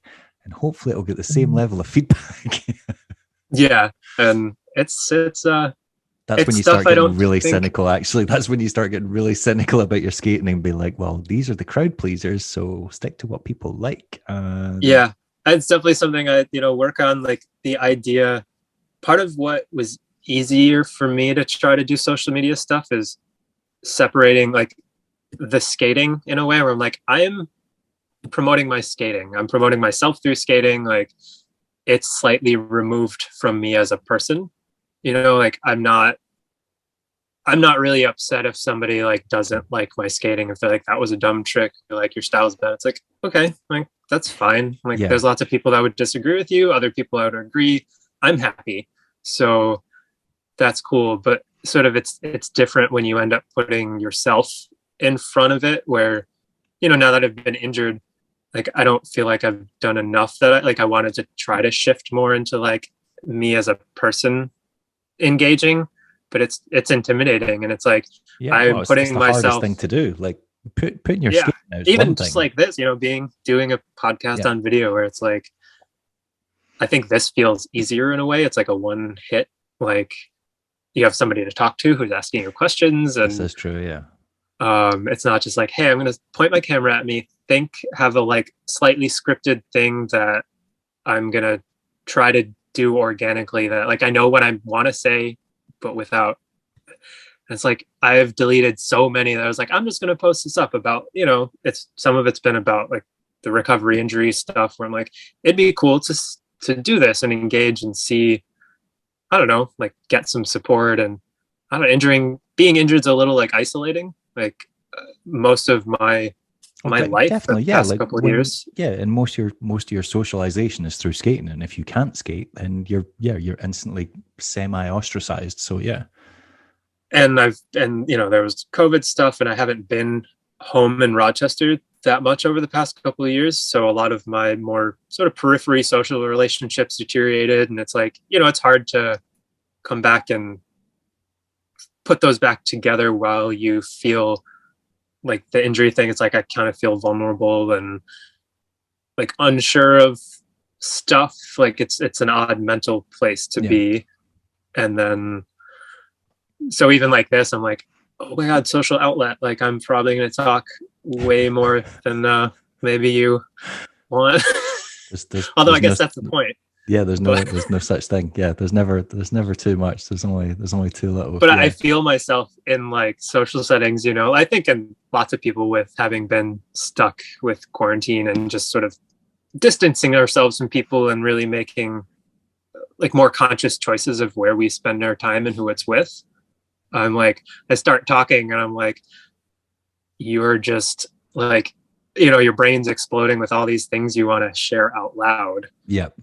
And it's sort of a funny realization as you're going through these conversations. You're like, what am I talking about now? Why am I talking about this? But I'm going to keep talking about I've noticed this, yeah, since like after lockdown, and I've started taking my kid to school. I'll randomly start talking to parents, and I am not a. If you're a stranger, I will not talk to you. I will not engage with. I'll be like, hello, that's it. Like I have friends. I don't need more friends. I don't need parent friends.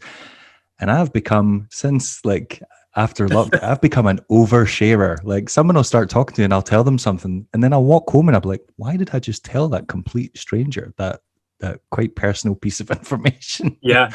And I'm like, what?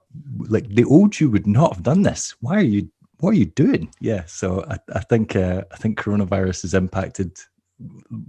Yeah, it's interesting. It's kind of fun. Like I took part of the whole skating adventure, like sort of quit my real life or real job, adult life thing, was I wanted to get myself a little out of my own comfort zone. And I've always been kind of reserved. And it was part of that was a push to be like, just do stuff, say yes to things and engage with people and kind of just don't worry so much. And it really was incredible for that. I mean, I felt like that period of time did exactly what I wanted it to do, sort of the things I'd outlined, where it's like, it'd be cool if I could kind of use this as a platform to work on myself and also just, skate as much as possible. But it did exactly what I wanted. And now then to go through the sort of quarantine and now this like new sort of next step where I'm hurt and I feel like I sort of backtracked where I'm like stuck in my head a little more. And it was, I don't know, it's been an interesting up and down and, always like sort of a big change, like ending a relationship. Like I'd been with my ex for like 3.5 years or so. So like, it's a pretty long time. Yeah. big change to make and then get hurt. And now winter's coming. It's all related. I broke up with them and now I'm being punished. And right. And now like, now I can't do the one thing. Like skating's always been my like, happy place, sort of clear my mind and like just be engaged with the thing that's super important to me. And now I can't do that. I can't go like, oh man, I wanted to travel so much, but we'll see what a year brings. I have to go back to real life, which is a little intimidating. Like I don't know exactly what my next step is. And I'm getting, healed enough where I can potentially like work I mean, I've been like, but if I'd had a job already, I'm sure I could sit at a desk and work, but like, Yeah. I don't know what I'm doing next. I have some things in the works and trying to figure out if I can somehow, you know, coast for a bit and keep my non-real adult life. Like I don't have specific schooling or something or skills. Like I couldn't just go like freelance something. So realistically, my professional life needs, I mean, it doesn't need to be behind a desk, but I did data stuff and like, it was mostly like project management kind of stuff, which I understand can be done remotely and like there's other ways to do it. But it's intimidating to try to get back into the real, like that kind of world after it's been, I guess, 2.5 years. Yeah, that when you, I'm sure when we spoke about it at the time, you just quit your job, and I'm sure you said it was just like you were thinking of like a year, a couple of years max, and it's been longer than that. Yeah, I think, well, this December, I quit my job at the end of December, so it'll be 3 years December. Right. Which, yeah, I wasn't planning that long, but I also was like, let's see where this takes me. I mean, I had for some of it, you know, I had my own plans and sort of saving the stuff to make it happen. And then I had a very supportive partner and helped me extend that some and give me some work. Like he had a business, so I worked for him sometimes and stuff. But like now, is there any like, so obviously you the job that you had before you'd worked at for years, right? Because you'd worked your way up in the business. Is there no or any desire to go back to working for that company, or do you want to just leave that in the past? That was the board of elections for the county. I started as a seasonal employee and worked there for 10 years. And the last, I think 3 or 4 years, I was managing our IS department that did, I mean, I did everything there. I programmed voting machines. So it's your fault. You're responsible. Okay, understood. No, that's a whole different thing to get into. So let's not do but all the data management, database stuff, a lot of it was just managing other departments to be like, hey, like we need your piece of this to get to here, and reporting and just lots of stuff. But I did everything there in the last couple of years with the management stuff. And that is a appointed position. So the bosses of the board elections are elected and then they appoint their staff. Right. So since I've been gone, the bosses that call commissioners have both changed. And then just some stuff has gone on, and the 3 senior people I worked with there are all gone. Like it's changed. And so even if you went back, it wouldn't be the same workplace. Yeah. Cause you wouldn't even have the same colleagues. Yeah. Yeah. And it's not like I'd get to go back where I started because other people took over my job.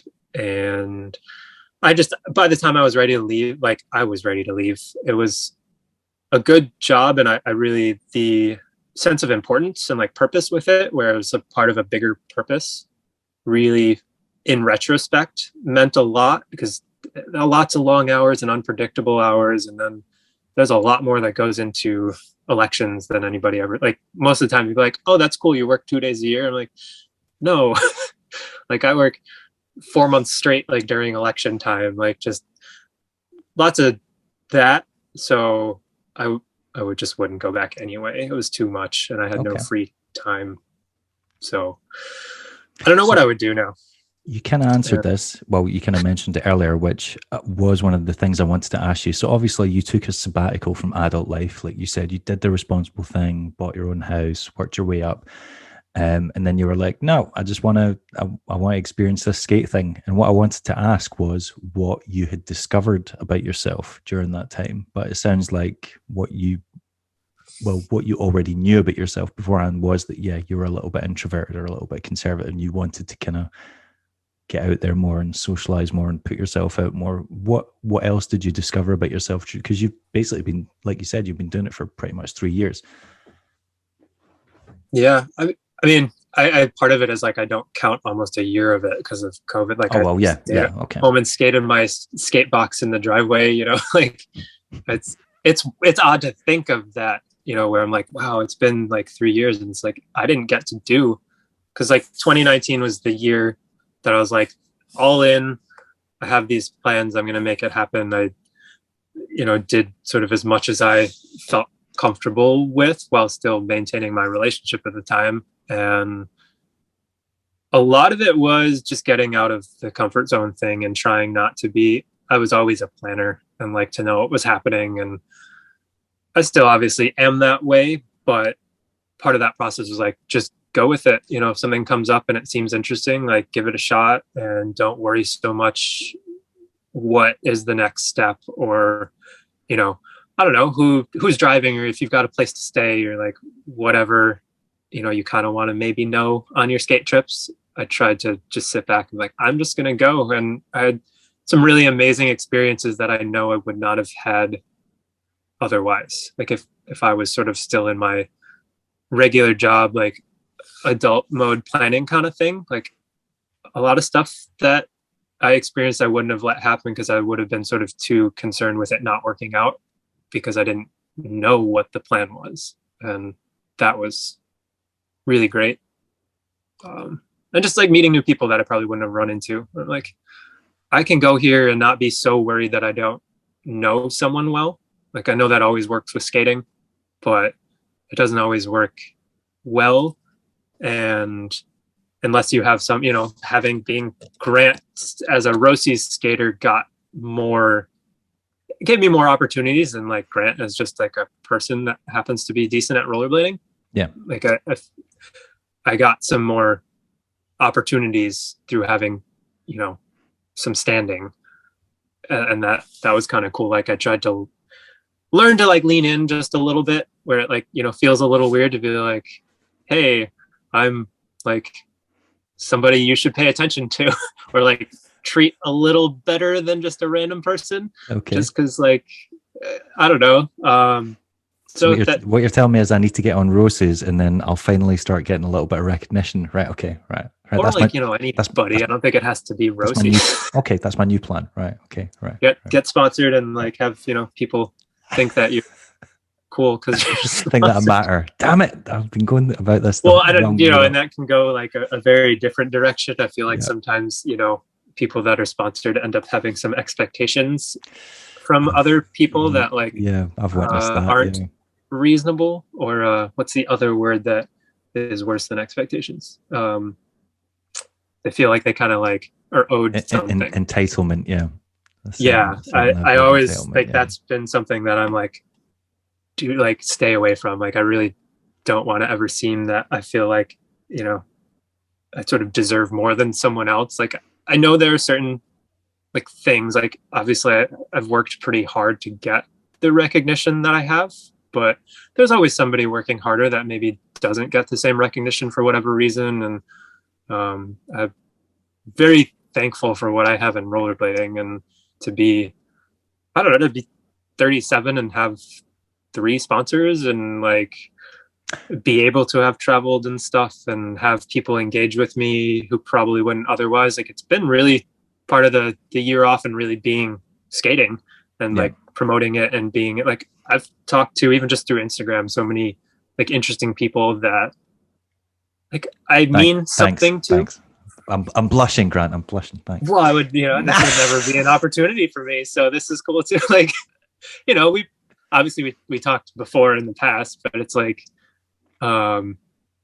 it's just cool that there's that opportunity and that I've been able to engage with it a bit more. Like it feels kind of, there's that like imposter syndrome kind of thing, especially with the skate coming out, where we're just like, who am I to have this? But then I need to sit back and not, it's like, I don't need you to answer that question for me, but I understand that I have a place and I've sort of carved out a place for me, but I can also see that there are a lot of other people that do as much in different ways and engage in things that it's like, there are a lot of deserving people. And it's just, like the rest of the world where it's Yeah, timing you and can't look at it that way and be like, oh, do I deserve this because there's other people? There's always going to be other people more deserving. That's just the way. That's the way life is. It's like that. right. That's like if you got a promotion at work and you're like, oh, but I know Sally's kick ass at her job. Well, sorry, but fuck Sally. Like, gee, Yeah, like I'm not going to turn it like I'm you not both going to applied turn for it it. You down. got it. That's not your fault. Yeah, like it'd be silly. Like, no, don't do this for me. I was like, no, like this is really cool. Like it's amazing. So I just go with it. But I also like, there's obviously those moments, and especially now when I can't skate and I can't promote the skate the way I want to, or continue promoting myself. Like like I said, a lot of plans coming up where I don't think I would have been able to fully support myself with rollerblading like this year. But I think, or I almost I keep starting to think of things as like seasons, because I feel like we've always had an arbitrary like year calendar in rollerblading. Like this Yeah. is when sections come out, and like this is the time frame that you go from like new skate releases, or we know, okay, now we're starting a new year, where it's just like summer to summer, maybe in my mind, whereas like I had some stuff potentially in the works, and I think I would have been able to extend my sort of skate life through another year if I hadn't gotten hurt. Right. And that's kind of a hard pill to swallow for myself. But that'll work out. Like I'm a responsible person, and I, have networking connections. Like I can get a job back up here and sort of make this home again. Maybe I have a lot of things floating around that might work out. And it's just, it's an interesting time That's fair in my enough. life. When you told me, like when we talked about you coming on months ago, in fact, I'm pretty sure it was like near the start of the year, and you were saying you wanted to hold off because you had, like an announcement to make. I thought it, in fact, I'm pretty sure I even said to you, I was like, oh, you're getting a pro frame from Celtic then. But then you ended up getting a skate. So I, I was surprised it was a skate. I did think it was only be the frame. So, not to sell you short or anything, but Celtic give out pro frames. So is there been any talk about getting a frame from Celtic? Because especially now that you've got the skate, it would make sense to have a frame to go with a skate. Yeah. We've talked like on and off sort of along those lines, and I don't know, like we just kind of never settled on anything, and I didn't push it either. Because it's sort of another, I was like, what do I even want or would want as a pro product? Zebra print frames, polka dot I liners. would really like that, but I can't imagine that would work out for a frame. Like do one of those smoky ones that like maybe sort of. I don't know. I'm not. That's I mean, it would have been job. really cool to have smoke sole plates and a smoke frame that matched the same color, but just timing. Obviously, that wasn't going to be something that would combine with timing and work out. Yeah. And then, as when I got hurt, I just kind of was like, I'm not sort of mentally available to take on something like that now without knowing that I could promote it the way I feel right. Like the skate was already in production and it had already been decided, they weren't going to take it away from me. Yeah, that is different in that sense. Yeah.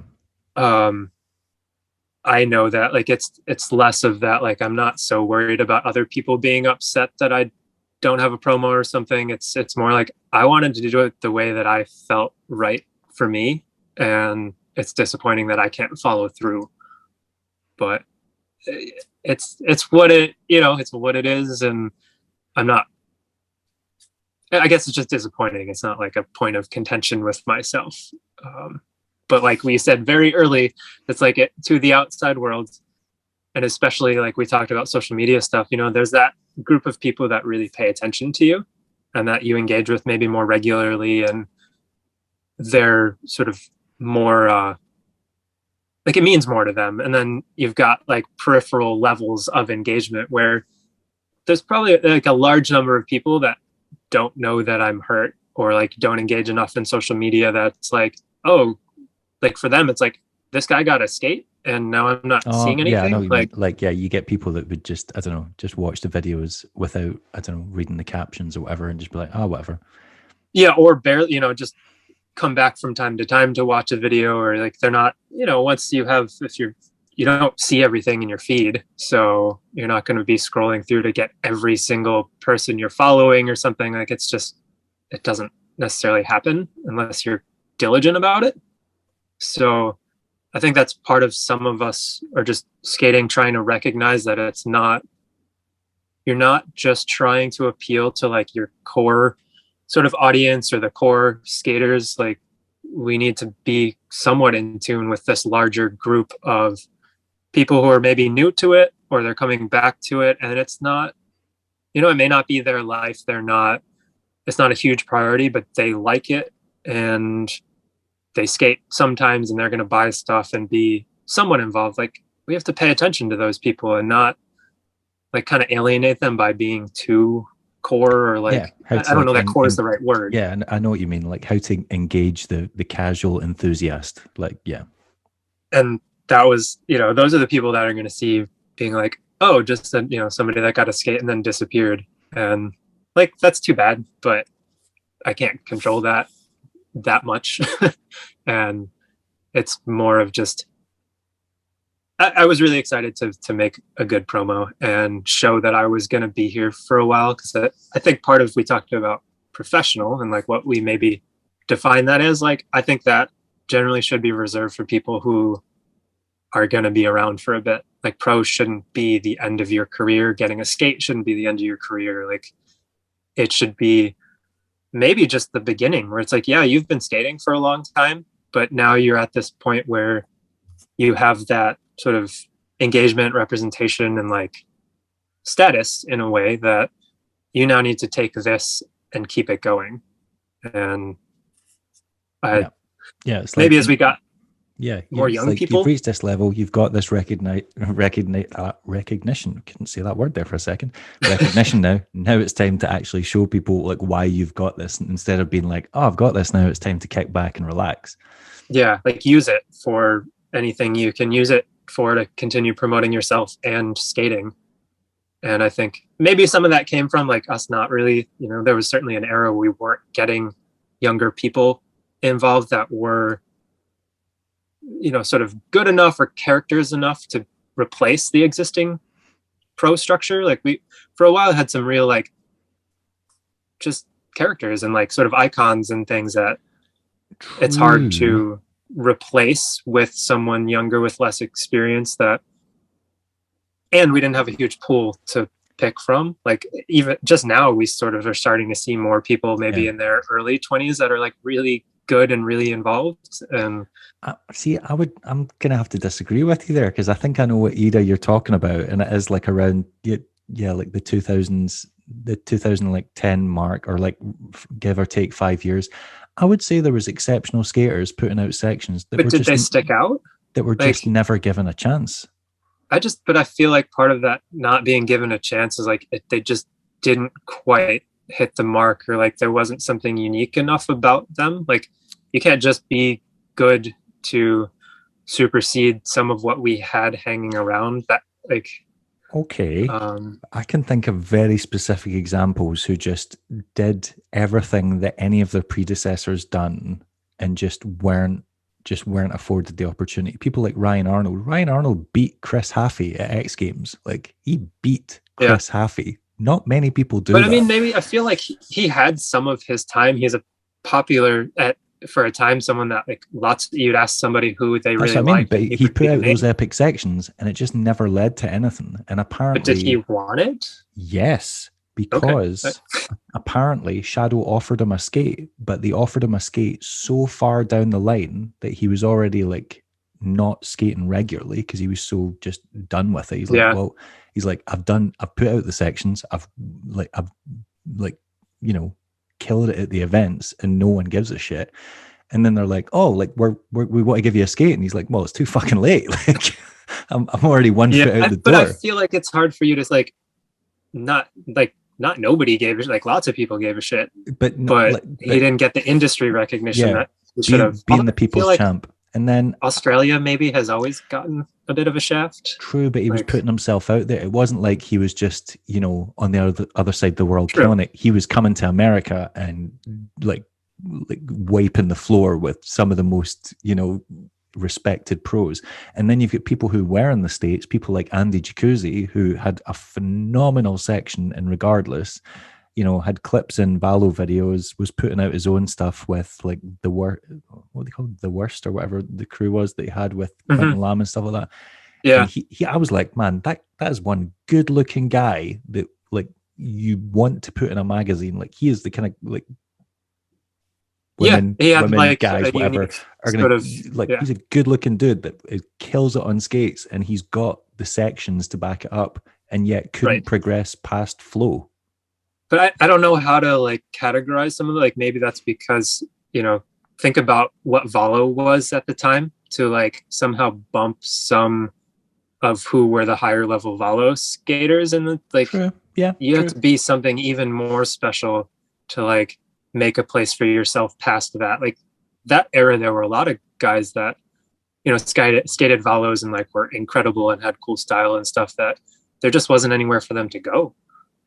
Like, how big a team can you make? That's what I'm saying. It wasn't, but your previous argument was that you didn't think they perhaps came up to what existed before them, like weren't big enough characters or big enough personalities. What I'm saying was, I believe you're right. Some of them were. There was just this glass ceiling that they couldn't break because the opportunities did not exist. Whereas I feel like in previous generations, certain people got opportunities that they probably just shouldn't have got. Yeah, but that's certain people got skates and it was like, you were not that great and you weren't that professional.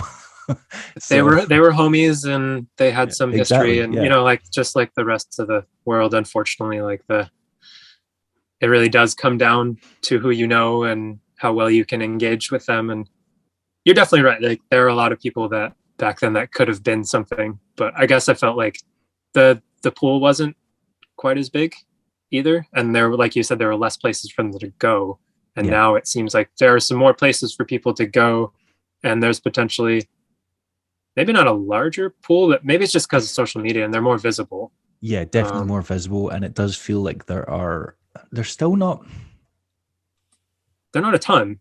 I believe like there are more opportunities now than there were, but I do think it's premature for everyone to say, oh, we're experiencing a blading boom again, because the shops are doing great, sales are up, brands are selling out of product, and that's great. But in terms of when you look at the teams are still very small, and that's a very strong indicator of how the industry's doing. Because if you look at rollerblade have only got 4 people on their pro team. Right. That's nothing. Roces has 3. And that's what I'm saying. Like, so it's like, you can say we're experiencing a boom all you want, but it's not reflected in the company lineups. I think that's going to take some time to just because they're like, well, we're not going to jump on this and then get like left behind. I feel like we're going to even out with the popularity of it. I really hope it's not like a bubble, but I would think it kind of just evens out and stays medium popular. Like, and if there's some stability there, then I would hope that brands will start being able to pick it up a little because they know where they're at. So like this was something part of the whole skate design thing. Initially, it was going to be 500 pairs of skates for me, just small name and like what, just at this point, they ended up doing 2,500. Whoa. And that was over the course of a year, of how things were going and what skates were selling and where the numbers were. And then also part of it was that I made a sort of conservative choice. Like it wasn't something wild that was going to not be popular. Yeah. like how hard is it going to be to sell a black skate with a white cuff? Yeah. 2,500 skates is a lot. What kind of royalties are we talking on that, Grant? Because that could be all right. That could see you through a little.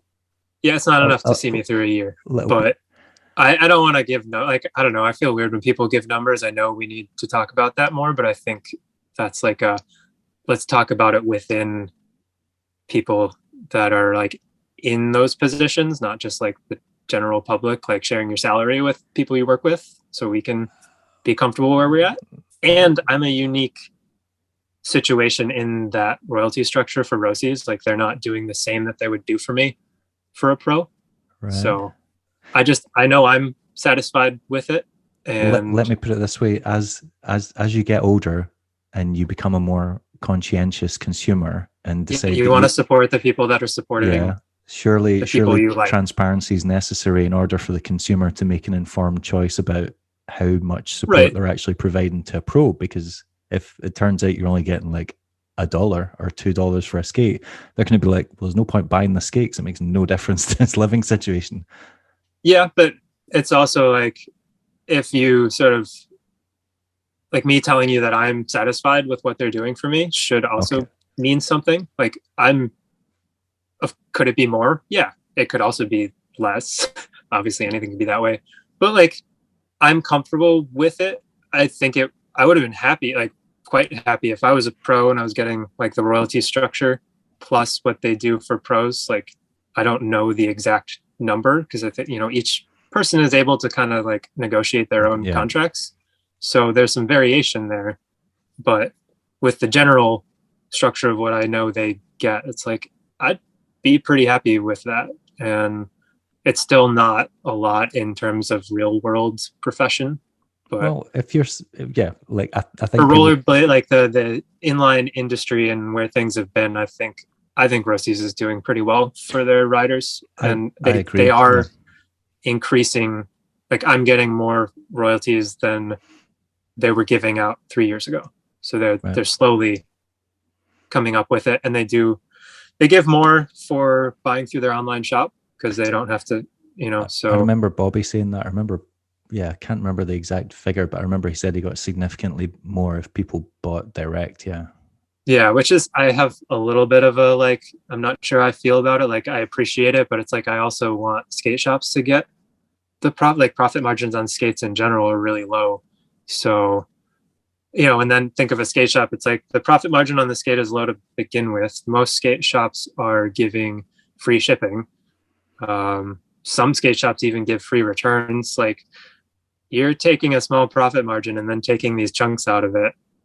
So it'd be nice for skate shops to get all they could out of selling skates, but also like for Roces to make it more accessible and like give me more money. Like that's also cool. So it's like hard to, like, I want to promote like Oak City selling my skate, like long ordered extra, because I'm on Oak City and, we're close and everything. And it's like, if you're going to buy my skates, buy them from Long. But also like, hey, if you're not going to do that, like maybe get them from the shop or from roces.com. But also like, I like, small skate shops are important. You're going to need to come up with a punchier slogan than that. That's way too long-winded. So if you want to buy it from a shop, you can buy it from Long because Oak City's cool and he's a nice guy. But if you're not going to do that, if you can please just go into the Roces, that's too long, right? You need but that's fine. With this is a long format conversation. But I also like to see skate shop. Like I had myself and two friends, we had a skate shop here for a year and a half, 2 years like that we ran. And it's like seeing that and knowing sort of some of the behind the scenes, like it's so important for those to exist and those to grow and be able to, like, I know what each skate sale meant to me. Yeah. So it's hard to just be like, there's a little bit that's even hard, just like only buy them from Long. Like buy them wherever you want. Like it's amazing to see, like when I start getting to really see them on people's feet and stuff, like that's going to be just like, I don't even know, just really cool. That'll be a wild feeling. Yeah. It's just a little bit of a, like, who do you push? Like each thing has its own sort of importance. And I've never, there's not a like rule book for how you're supposed to promote your skate. Like we're still, learning. I think everybody's learning a little bit, where it's like not like there's a full-on marketing team that's like telling their rider where like do X, Y, and Z. Here's your promotional material. Like we're still in a place where like most skating is self-promotion, and it's what you do with it. The company just gives you like the opportunity to have it exist. Yeah. And some companies do more than others. And mean, something small, like, I would imagine, something like Mesmer. It's like where it's really cool that they can have this like really unified image because it's just them. Yeah. And I mean, I know there's I've more been to it. really impressed by just how strong and like singular the marketing is that they've done so far, and that there's clearly been It's a really lot of cool. thought put into it, and the way it's been executed so far is, yeah, I'm really impressed. I was never a big fan of Thrones, so the skate itself doesn't excite me with the the different sole plate, but the brand imagery is something I would get behind, and I would definitely like buy a shirt or whatever and like do something to support it, because just even like the photography is very specific, and the very clearly gone for like an exact thing, and I think so far they're pulling it off really well. Yep, I agree. And I think like that's a big part of it. It's just, if you know your image and you can market to it, you'll have really loyal customer base. I mean, just like Julio and them and what he did for Vol, like he is an amazing, like brand manager in a way. Like, oh yeah, he knows, like he he knows what he is doing. He knows what works. Yeah.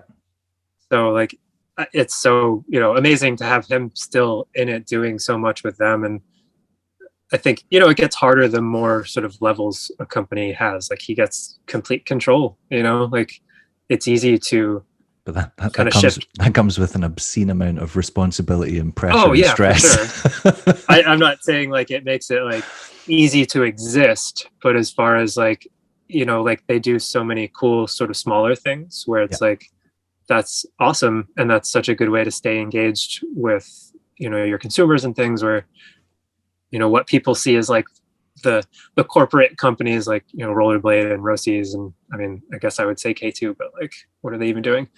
Where there's different levels. Aren't doing anything with aggressive skating at all. Right. But they used to be like, there would have been in that category of like, who are you going to say is corporate rollerblading? I think it's just different. It's harder to do those things that immediately speak to your audience. True. Yeah. Not that it can't be done, but it's still like, in some ways, still figuring out what the new place in, what's the size of aggressive skating and how does it work now? Like versus, somebody like Roces that was making in the 90s, hundreds of thousands of pairs of skates, to now where, one run of skates like mine, which was a pretty good number, is 2,500. Yeah. Like that's just a whole different ball game.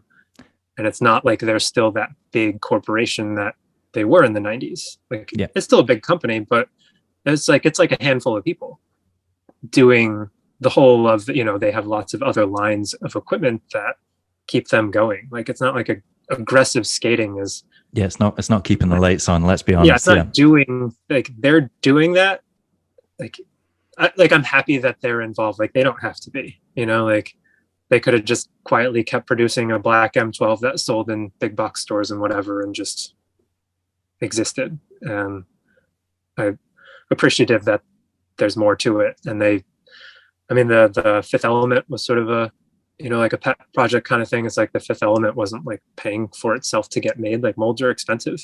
And yeah. Oh no, they definitely like came back and like, and the RL1 liner. Yeah.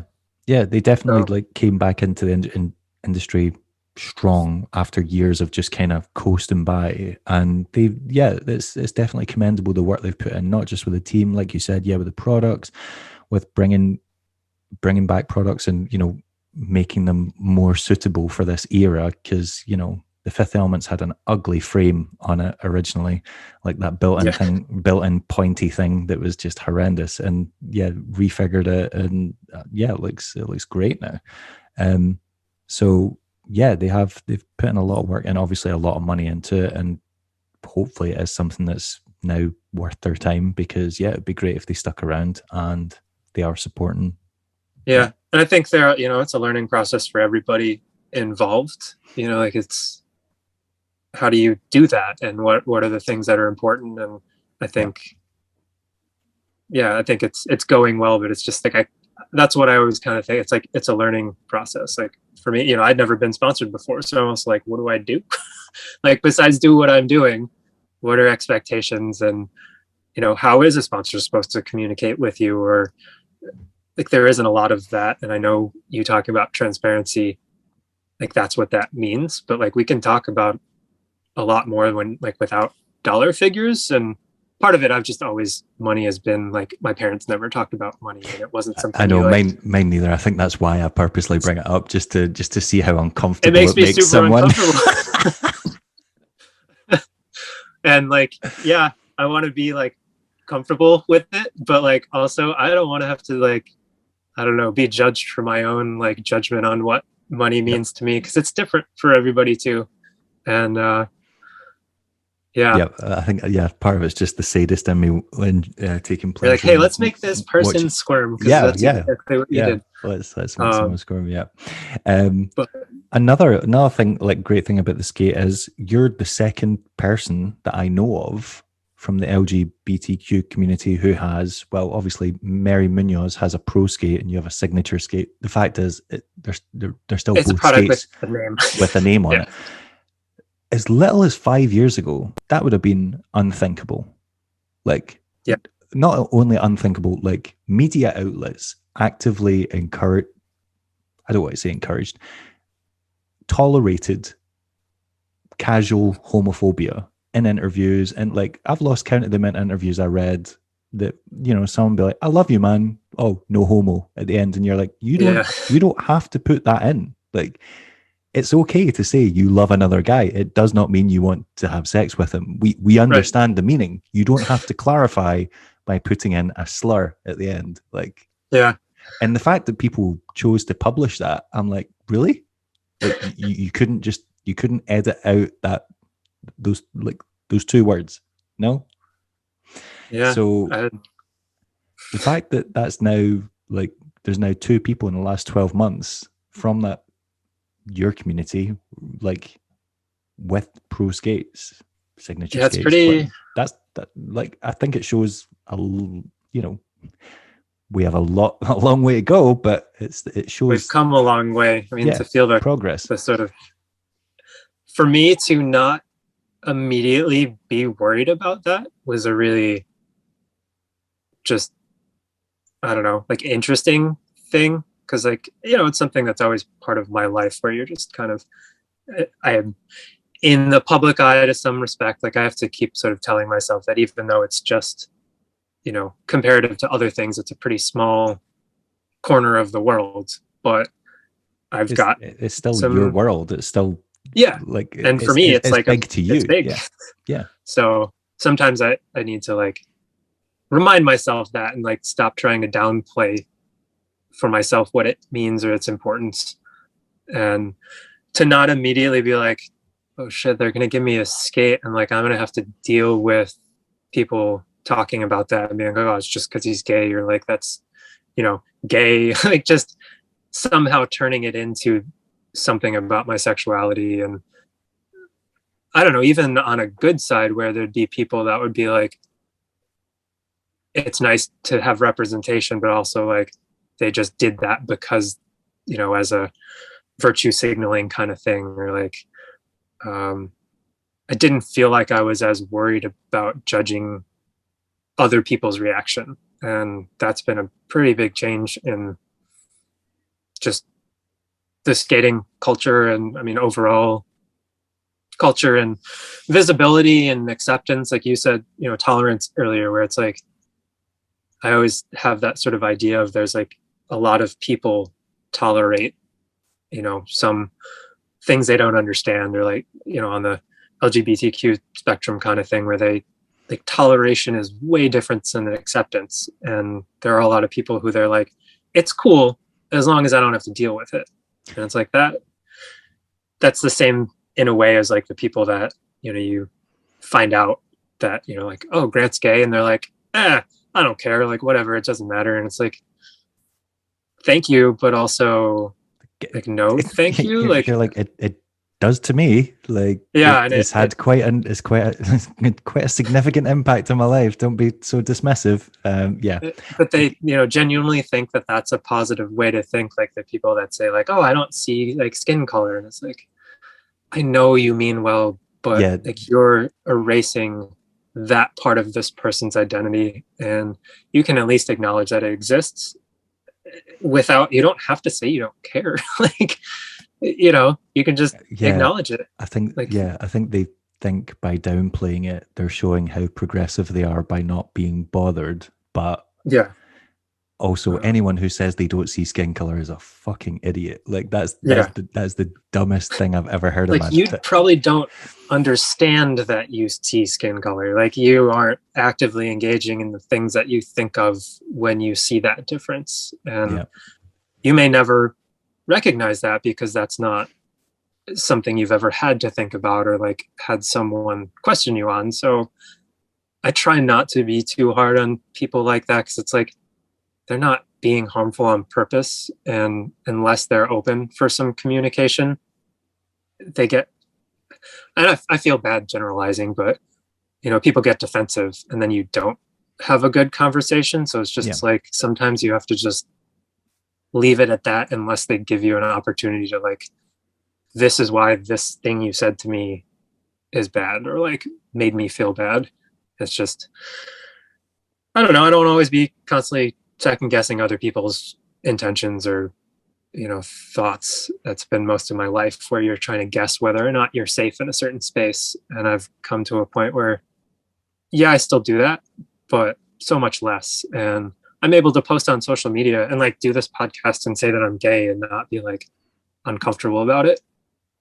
Maybe I'll be uncomfortable later just for a little while, because it's like, it's still a lot of people to come out to that. Like I was saying in the skate social media world, like, there are a lot of people that I engage with, but there are a lot of peripheral people that may watch and appreciate my skating, but have never acknowledged that because they're not looking for it.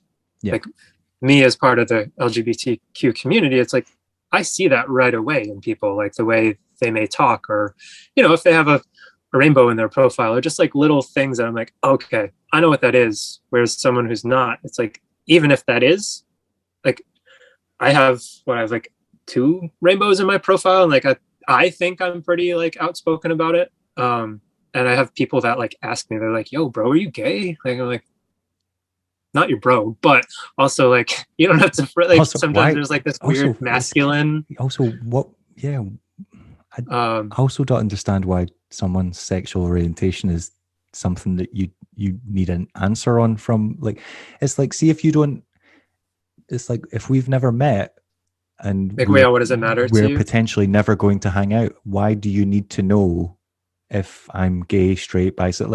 Like, of what relevance is it, and what difference does it make to your experience? I like just trying to think about that as you say that now, because honestly, it's like, to me, sometimes it has been important, like being able to actually know someone who, is, I don't know, in the public eye, kind of like it's given me some feeling of confidence or like representation, where it's like, if it's ambiguous. I don't mean as you mean like as a straight person? Yeah, I mean as a straight person, like what does it change something for you? Is it because as a straight person, I can't say it does. Maybe just cataloging, like to be like, oh, I don't have that much experience in this world, and like now I can catalog this person as someone I know to avoid a stereotype, or like just understand that exists. Like, I don't know, there's still people that live in small towns that probably don't actually know a gay person, or like this is also fair enough.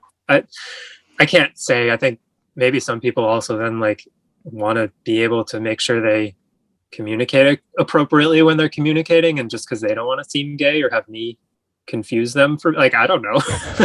There's still a lot of people, I think, that have, when you have those conversations where they'll be like, no, I'm not homophobic, I don't have a problem with it.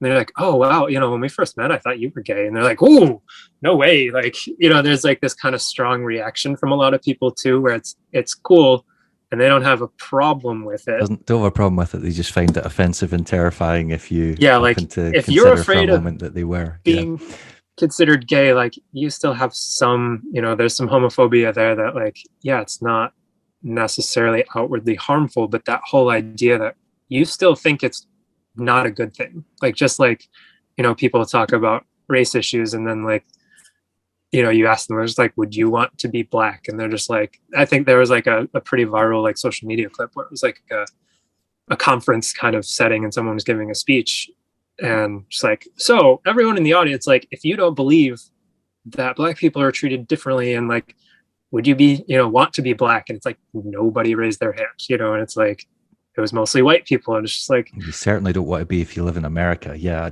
Like if you can't recognize that there are circumstances like that, and that like you wouldn't want to take someone else's like place, like at least be conscientious enough to be like, okay, I can see that it's different. I can see that there are issues that maybe I'm not attuned to or something. Like, don't brush it off and pretend like, I don't know, I'm the issue, or like that, somebody of a different race is the problem. It's like, just believe people when they tell you that things happen to them, and that there are, I don't know, like I get sort of, it's hard to talk about sometimes because it's just like, it feels so simple, but it's not simple at all. Like, there's a lot to unpack. Yeah. And I get kind of overwhelmed sometimes because I feel like I want to, be the voice that I can to help, maybe with like reason, and at least just like acknowledging things. Like I kind of never want to be confrontational, because I've never had a good time, with that, or good conversation come from confrontation. But, if somebody can think about something that at least gives them the opportunity, like I want to think most people at the end of the day aren't trying to be harmful, and it's a manner of like thoughtlessness rather than like active, like directed negativity. And no excuse really, but if those people are available and open to sort of like learn or explore like perspective, like that's such a good start. And it feels bad to even just talk about just starting, but like you have to go from somewhere. And like just speaking up about, LGBTQ issues for myself. And it's like, even just saying that, it's like, I want to cover the whole spectrum. I want to say like IA plus, and like consider everyone who's at any point in that like spectrum and that discovery of themselves. Like, it's so, representation is just such a powerful thing that when you are like straight, white, and male, you just don't understand. And I find it really funny when, so obviously you have the Pride marches every year, and I find it really funny when you see the comments underneath and people are like, why don't we have a straight Pride parade? Welcome to your life. And I'm like, motherfucker, every day is your straight white when you don't get cursed out in the street, or like, said something horrible, like, you straight motherfucker. When you can get married and donate blood. That's your parade right there, every day. So just shut up and understand that this is necessary. Yeah. And it's like, on that sort of same kind of thing, it's like, I also get like, I need to recognize my own privilege. Like, I am a straight, or no, not straight. I am a gay white male, on the spectrum of those things. Like, I'm sort of the least offensive in that community in a way. Like, and you're the poster boy. You're the poster boy for that community. You're the safe poster boy for that community. Like kind of I mean, I guess maybe if I was a little more like stereotypically masculine, like, but I mean, it's so funny. I still get people that like question. They're like, "Are you really gay?" Like, what? Yes. Or like, no, I'm saying it for an angle. Like, it's my brand. I'm the gay rollerblader. Like you said, like, why would you ask if somebody was like, why would you ask that question too? Yeah. It's like, that's your second question, or your like follow-up kind of like conversation piece. Or just like, what? But, so everybody kind of learns differently, and with there being a lack of, any representation in sex ed kind of stuff. I mean, even sex ed in schools is like minimal at best anyway, but so many people don't, like, their only perspective is the internet or TV, or like random stereotypes that they see that just don't fit. Like, how are they to know without asking silly questions? And like, it's like a delicate topic in so many ways that I know, like, a lot of people get afraid to ask questions because they don't want to offend someone. And we maybe don't get taught very well how to accept that, or, you know, graciously kind of redirect things. Or like, I'm learning more to not like expect apologies. And, you know, like if you're saying, talking to somebody and you mess up like a pronoun, or you say something that you kind of didn't mean right, like, don't have the expectation that of that person like saying it's okay when you apologize. You know, like, don't put them in a place where they have to sort of like assuage your guilt. Like, just accept their correction, thank them, move on. Like, don't make it about you and your sort of stuff. Like, try to respect the person you're talking to, and like be gracious of those opportunities. I still like, yeah, you run into a lot where people are just like, oh, I'm so sorry, like I didn't mean it like that. And it's like, I don't want to have to tell you it's okay, because like it kind of isn't, but it's not enough to make me like hate you or something. Like, we're still talking. Yeah. Like, if you just said, you know, thank you, like, and corrected yourself, or like showed me later that you got it, like that's all I, you know, I think that's all a lot of people want. But it's a hard thing to learn. I think we got taught, you know, you get taught to say sorry, and then as a kid it's like, okay, now accept their apology. And it's like, that's just like, yeah, part of our, almost like, you know, you say hi, what's up to somebody, and you don't actually expect them to say like, oh, so I'm having this day, and like, yeah, you know, like, it's maybe I don't want to accept their apology. Maybe I didn't think it came from a genuine place, or maybe I don't think they've actually understand what they're saying sorry for. Yeah. yeah. So I think I've run into like a lot of it's learning myself, you know, learning where my sort of boundaries are, and learning what I know. I mean, through trying to be more outspoken and engaged and stuff, I've learned a lot about my own sort of internal homophobia stuff. And, you know, just like the way I think, and I catch myself being like, oh yeah, that's because I've just bought into this negative connotation, you know, or this definition of what masculinity is supposed to be, or like how I'm supposed to present myself so that I'm not in a vulnerable place. And it's been really like sort of powerful to be able to kind of share more of myself like in the social media way, and communicate with more people who are going through the same thing. Like, to have people message me and say like, it means so like much to me. It's like really amazing to see that you got a skate. Like, I never would have dreamed of seeing someone I like identify with in this sport have a skate. And it's like, that kind of thing alone is just like part of how I don't know how to like process all of this. Cause like, even just saying that, like, I almost sort of teared up a little, because I'm like, as a kid, like I had nothing to like sort of in our sport to be like, this is where I fit in, and that's what I mean. These are my people. Yeah. It's like, if anything, it was everybody that was like, you know, it was a time where all the derogatory language was based on sexuality, and it's just like everything was like, you don't necessarily belong here. But I hadn't fully figured out who I was, so I could kind of deflect.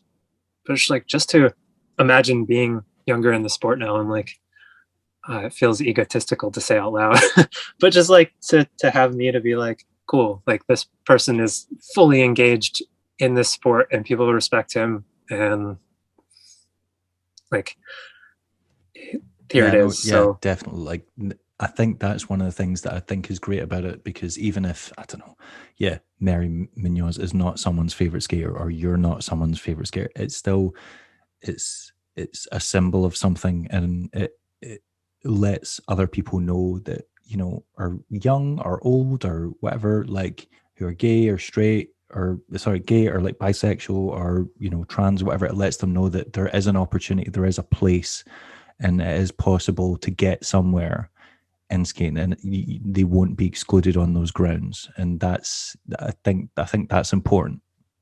Yeah, and even if it's not about like knowing you could get somewhere, it's just like knowing that it's acceptable, like in the sport, like this sport is welcoming, and this activity is safe.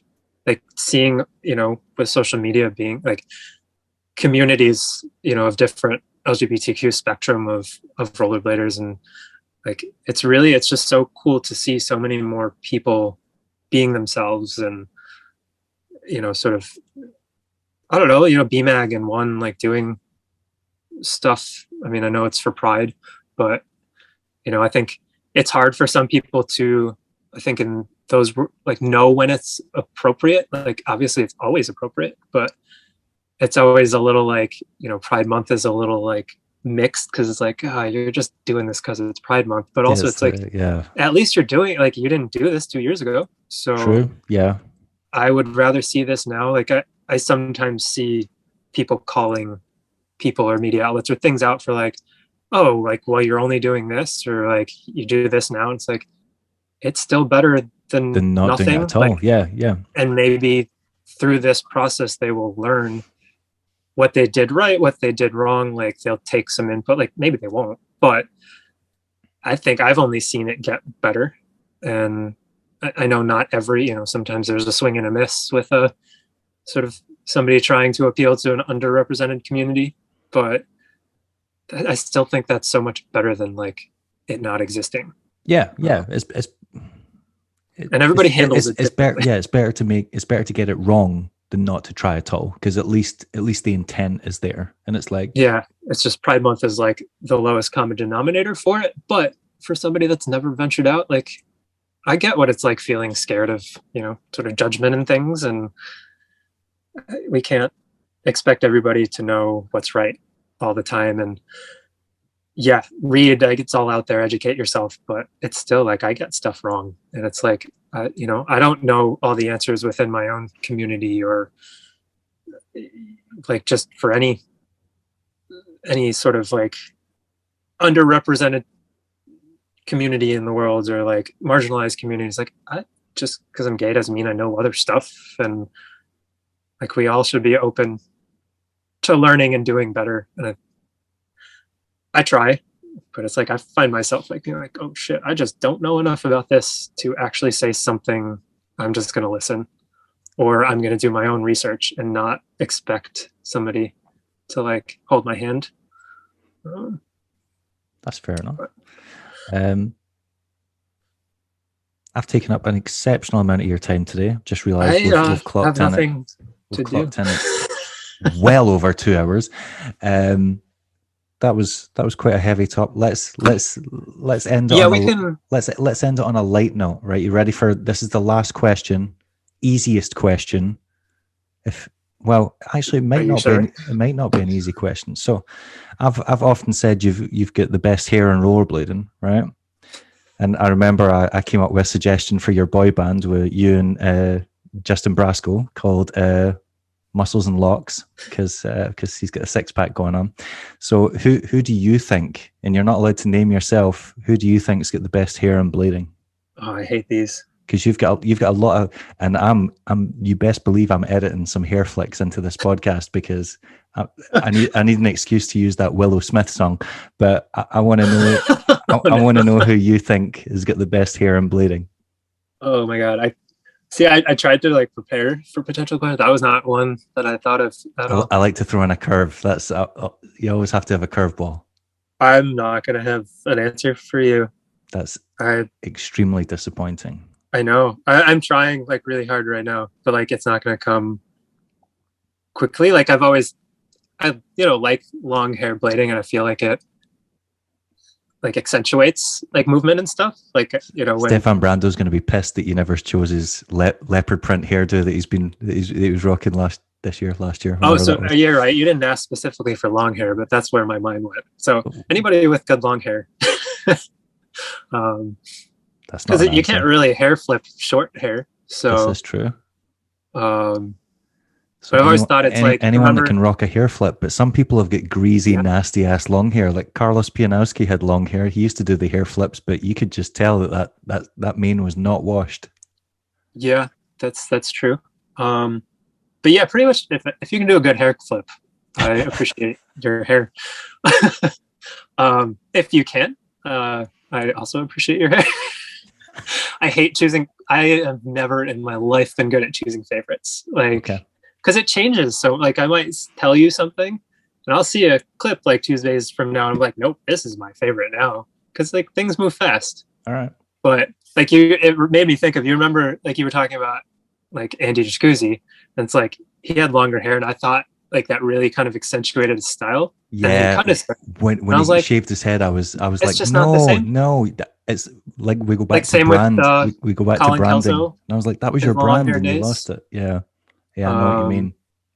Like there's just been, it's like it's different. I mean, sometimes like obviously everybody can like sort of rock a different style. Like it feels like maybe you change the way you dress, or like it works out. Yeah. But long hair Billy O'Neill is far superior to cropped hair Billy O'Neill. I'll put that on record. It's it's different, and there's something like sort of dynamic about it, accentuates your head movement.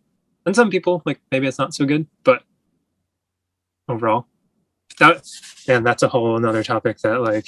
Well, that's your homework from this podcast. So you need. No, we got into like appearance and like style and stuff. Think about it, and then you need to tell me. You were like, oh, didn't think of this person at the time, but this is who's got the best hair. I'm probably not. I'm gonna go and sit in a corner for like an hour and decompress from talking.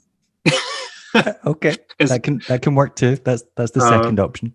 And running through this conversation too many times to like, I definitely wanted to have said that. Like I had notes for myself, which you've kind of covered some of them, but I was just like, I'm not going to do it. I'm not going to like try to stick to that. It's like silly. Part of this is just about talking. So, well, in that case, I'll let you get on with your day and your intense rehab schedule. I feel like you're incredibly dedicated to this, and I think it's going to pan out well because you seem to be militant about getting yourself better. So I wish you the best for that. I have my second set of exercises. That's what I'm going to do. That'll help me. I look forward to hopefully bumping into a future event, hopefully in Europe, potentially Winter Clash. By that point, your skate will be long gone, and I can make fun of you for not promoting it, and I'll just skate it as long as I can and get in trouble for not promoting the current skate. Like, hey guys, I'm only skating these from here on out. I'm really sorry. Sorry. They're like all our skates are the rainbow color at the moment. They're all like blue, white, and grit, and you're like, sorry, I'm sticking to the black and whites. I'm afraid. Sorry, that's what's happening here. Yeah, dude. So they even they gave me the polka dot liner material to sew to my intuitions. Hey. Like it. I was like, just because it's like I skate intuitions, and shrewd business move. I like it. Really covered all the bases, like took care of that process well.